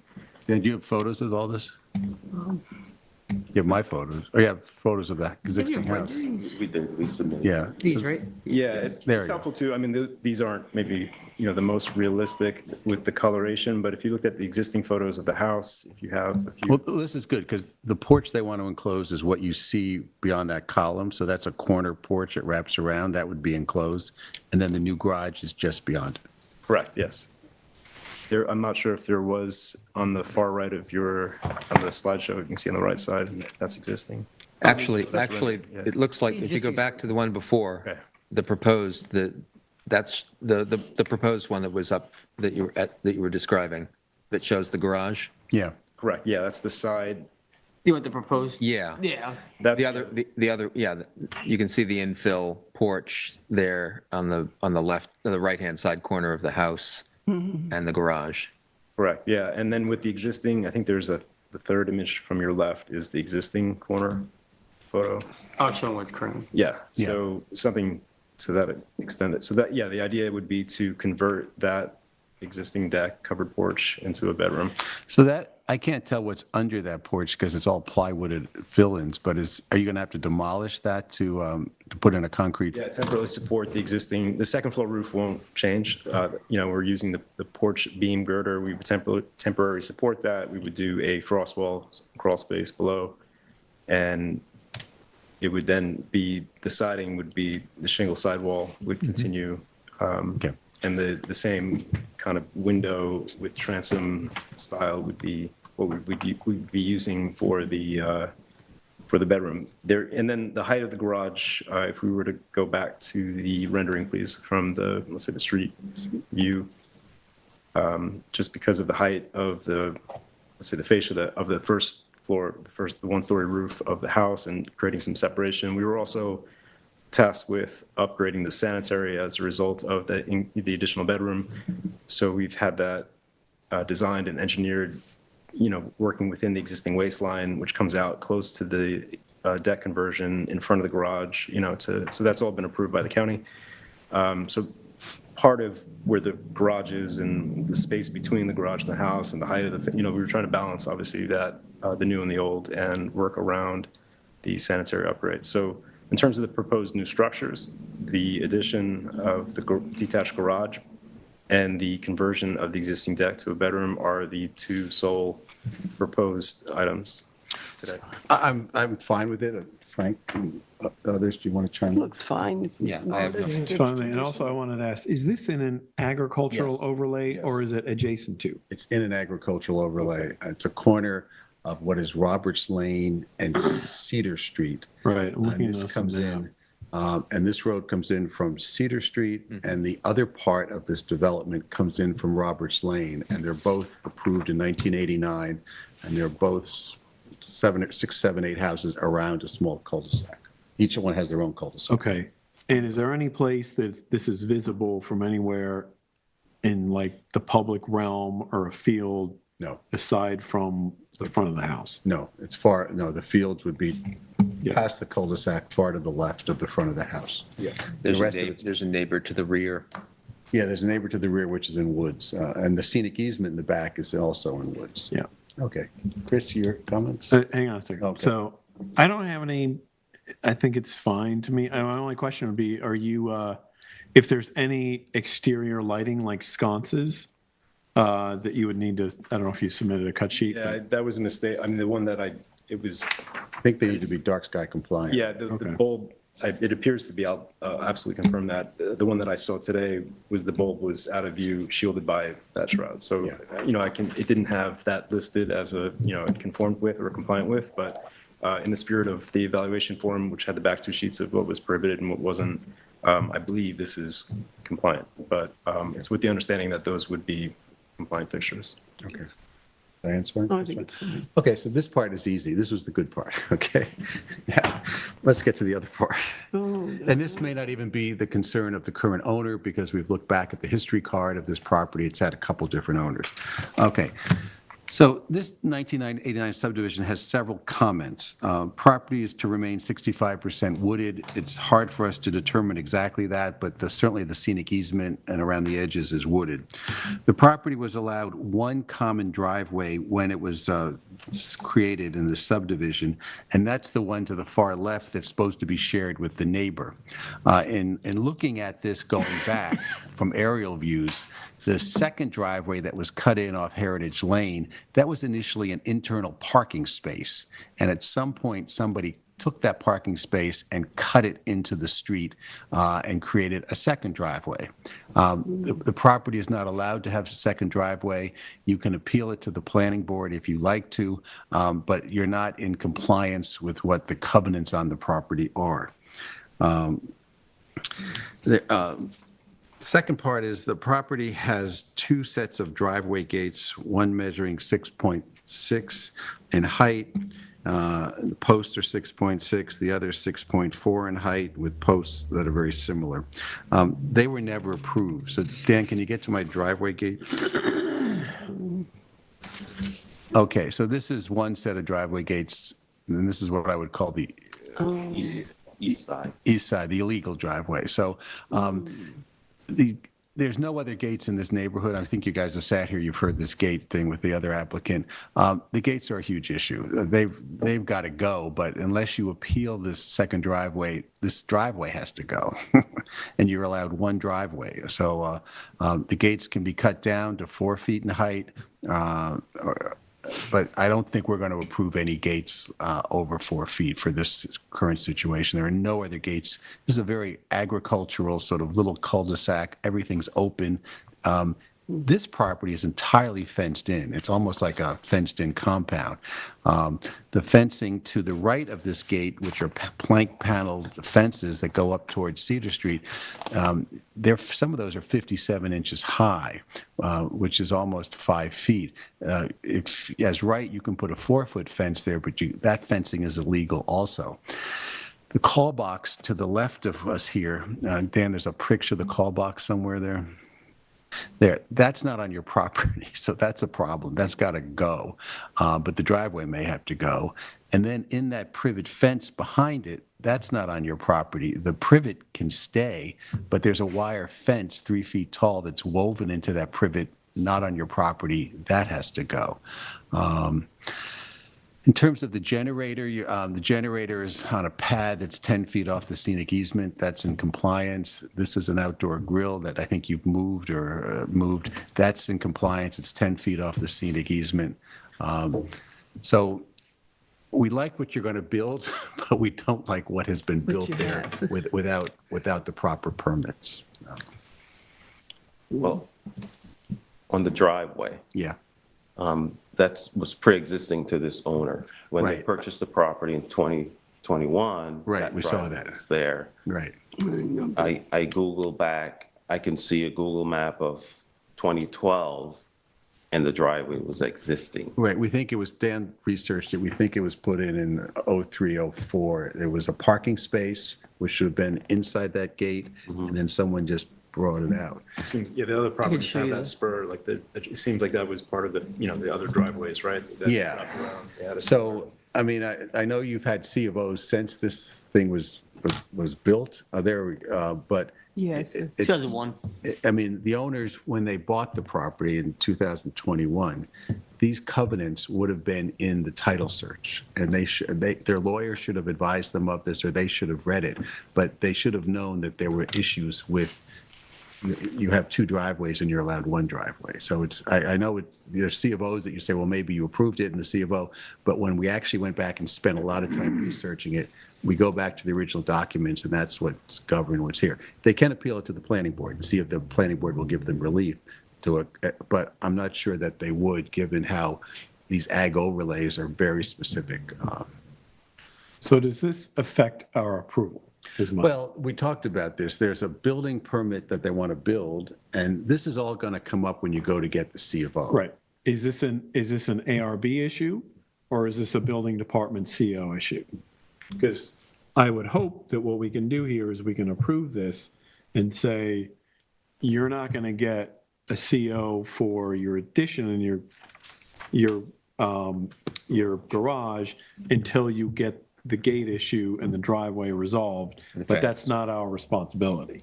That's just, we're alerting you to probably what's going to happen. About a year and a half or 2 years from now, when you come back and you say, I'm ready for a C of O, and we'll say, well, there are these lingering issues that we've talked about. So it's our understanding that you should probably approach the planning department, or you being the owner, rep, or, the owner should either approach the planning department about wanting to get the second curb cut approved, or, and if that's the case, from what I'm hearing here, the gate, even if that were to be approved, we're just sort of advising, you'd have to come back for approval of the gate, but it's likely that what's been built there as the gate is not going to be received favorably by the board. Yeah. So, but let's not get too hypothetical, let's just approve what's here. Okay, so in terms of, everyone so in terms of, we're happy to approve the building permit that you need to build the garage and close the porch. So I'd like to make a motion to approve the addition of a garage to this property, as well as the enclosure of a first floor porch as submitted. Second. All in favor? Aye. Aye. Opposed? Okay. And then would there be wording in this where, In the letter we send you? in the letter you sent? We're going to cite these. For the generator, that there's no issues, Well, we don't get involved with noise of generators, but in terms of the setback. not noise, but the setback, the placement. The location of the generator, are we approving that? Are we approving It's 10 that? feet off the property, the It easement, is. and it needs to be 10 feet off the easement. So can they build a generator as It's already built. right? We there. have a permit, Okay, and it's been inspected and all of Okay. that, right? so does the ARB need to approve the location of the generator or not? Yeah. Yes. The structure within the Okay. ag overlay. Yes. Okay. So that's included Yeah. as part of this. So in our letter, we will say we approve the generator, we'll approve the pad for the outdoor stove. And the barbecue Yeah. grill? Yeah, they're 10, goes, The yeah. only thing I don't have is specs on the lighting, and I'll need that as soon as possible. If I, Okay. And then the call box, You got to take that out. But that's going to come up with the gates. I mean, Yeah. so we'll deal with the call box with the You gate. can deal with it all and the at once. driveway. Yeah. And And the the fencing, I fencing. would deal with the fencing that's within the hedge all That at the needs to same come out. time Yeah. with the Well, that gate. should come out because you're not in compliance. I mean, that's not your property. So can we add the fencing then to this approval? Because I would remove that, no? So so the ARB per scope is the garage, the addition on the house under the porch roof, the location of the generator, and the location of the barbecue. So those 4 things, and a resubmission of the sconce. Yeah. Exterior sconce. Which you So just did. those 5. So those 5 things. And that 3-foot metal mesh fence that's embedded in the privet, if it were it on the homeowner's property, it wouldn't come before us because it's 3 feet. But it's a building department issue for having a structure that's not on the property. Understood. All pre-existing to the owner. I know. We went back and looked. I mean, so So, too bad they didn't pick this up when they bought the house. Yeah. Okay. Thank you very much, guys. thank you. Yeah.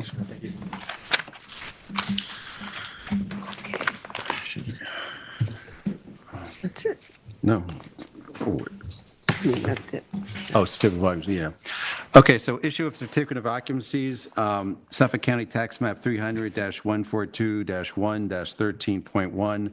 This is Longhouse. It's at 133 Hand Creeks Road, East Hampton. This is mine. So Dan, can you bring up some fence photos? Okay, so this is an application to approve a pair of built driveway gates at the entrance and exits to Longhouse. There's 2 separate driveways. In our resolution of February 16th, 23, we approved gates and posts measuring no more than 5 feet 6 inches, made out of horizontal planks of yellow Alaskan cedar with a woven effect in between. Each gate slides to the sides open. The gates and posts are just under 5 feet 6 inches, so they're less than what we said we would accept. They're beautifully constructed and beautifully installed. I see no reason not to approve this application. I'd like to make a motion to approve this application. Second? Second. Okay, all in favor? Aye. Okay, opposed, nay, fine, it's passed. Thank you. And my last, Wait. is that Harry? Sorry about, so is Diane voting on this? Or were you recruited? On Longhouse Gates? She's not on the board I'm not anymore. on the board. Oh, okay. Yeah, she's retired. Okay.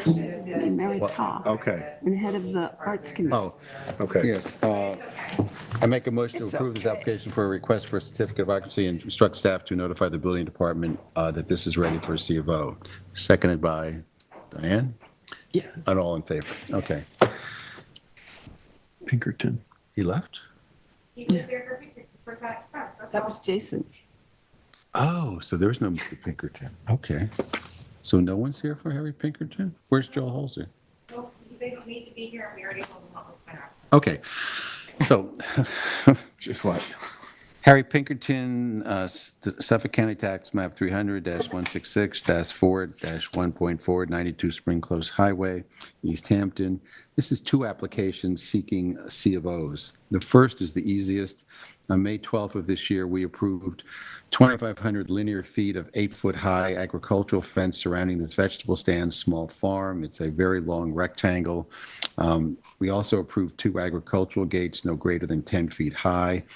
Fences and gates substantially comply with our resolution within an inch or 2 here or there, but they substantially comply. I see no reason not to approve the fencing and gate part of this application. Should I do it now? Yeah. Okay, so I make a motion to approve this application for a request for a C of O for the fencing and agricultural gates and instruct staff to notify the building department that this is ready for a C of O. May I have a second? Second. All in favor? Aye. Aye. Okay, passed. Thank you. The second is more complex. This in July of 2022, we approved construction of, I believe, a pre-made 600 square foot white barn with exterior lighting over the entranceways. The barn, the siding, and the roof were to be of coated steel with white siding and black roof and windows. What was built is a similar structure in size with a board and batten front, facade, and white shingles on the sides and rear, and an asphalt roof. In place of the sliding barn doors, there is a sliding glass door, and the windows are more residential quality than barn quality. The building is topped off with a cupola. The lighting is not over the doors, but is on either side of the doors and doesn't match the specs that we were given. In addition, there is a newly constructed pergola in the middle of the property with no approval. So we are going to deny that this is ready for a C of O, and we will hear from the applicant at a future time. Okay. Okay, number 9, Suffolk County Tax Map 300-23-6-35, 62 Isle of Wight Road, East Hampton. Frank, this is yours. Okay. Hang on, let me pull this up. Pull up the photos, please. Okay. This is an application for a C of O for fencing at 62 Isle of Wight in the Clearwater section of Springs, fencing and gates.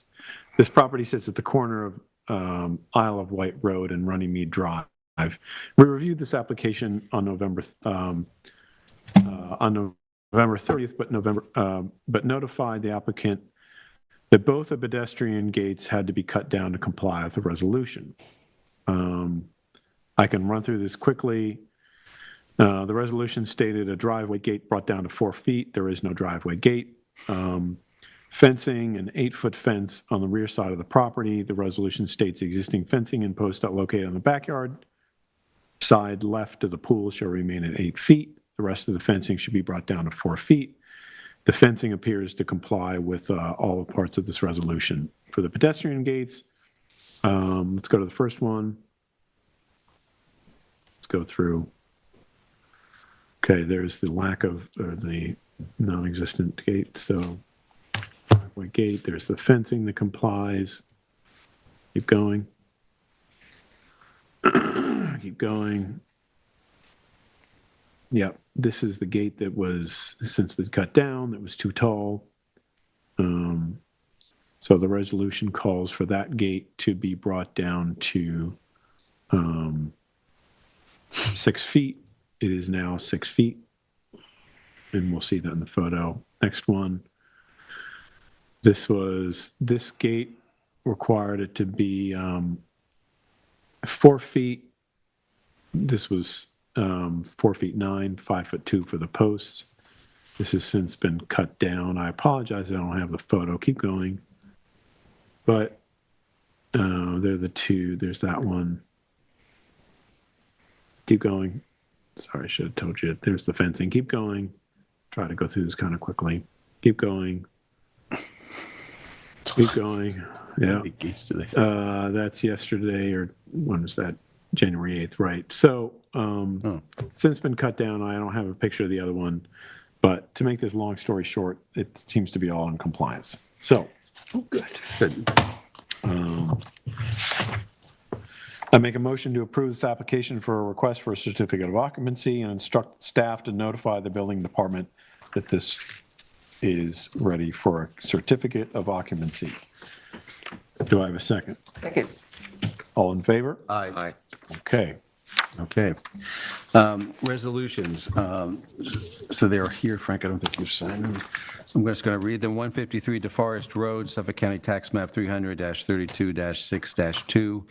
65 South Elmwood in Montauk, Suffolk County Tax Map 300-49-4-44. This is the one where we're going back and approving a fence that was not in a resolution several years ago, but was indicated on a site map. And Beckman, and we've looked at it, we've talked to John about it, and it just gets the thing done quickly and appropriately. Mara Montauk, Suffolk County Tax Map 300-49-6-26. Henry Beard modification, Suffolk County Tax Map 300-189-4-2.1. And Kevin Vong, Suffolk County Tax Map 300-118-1-59.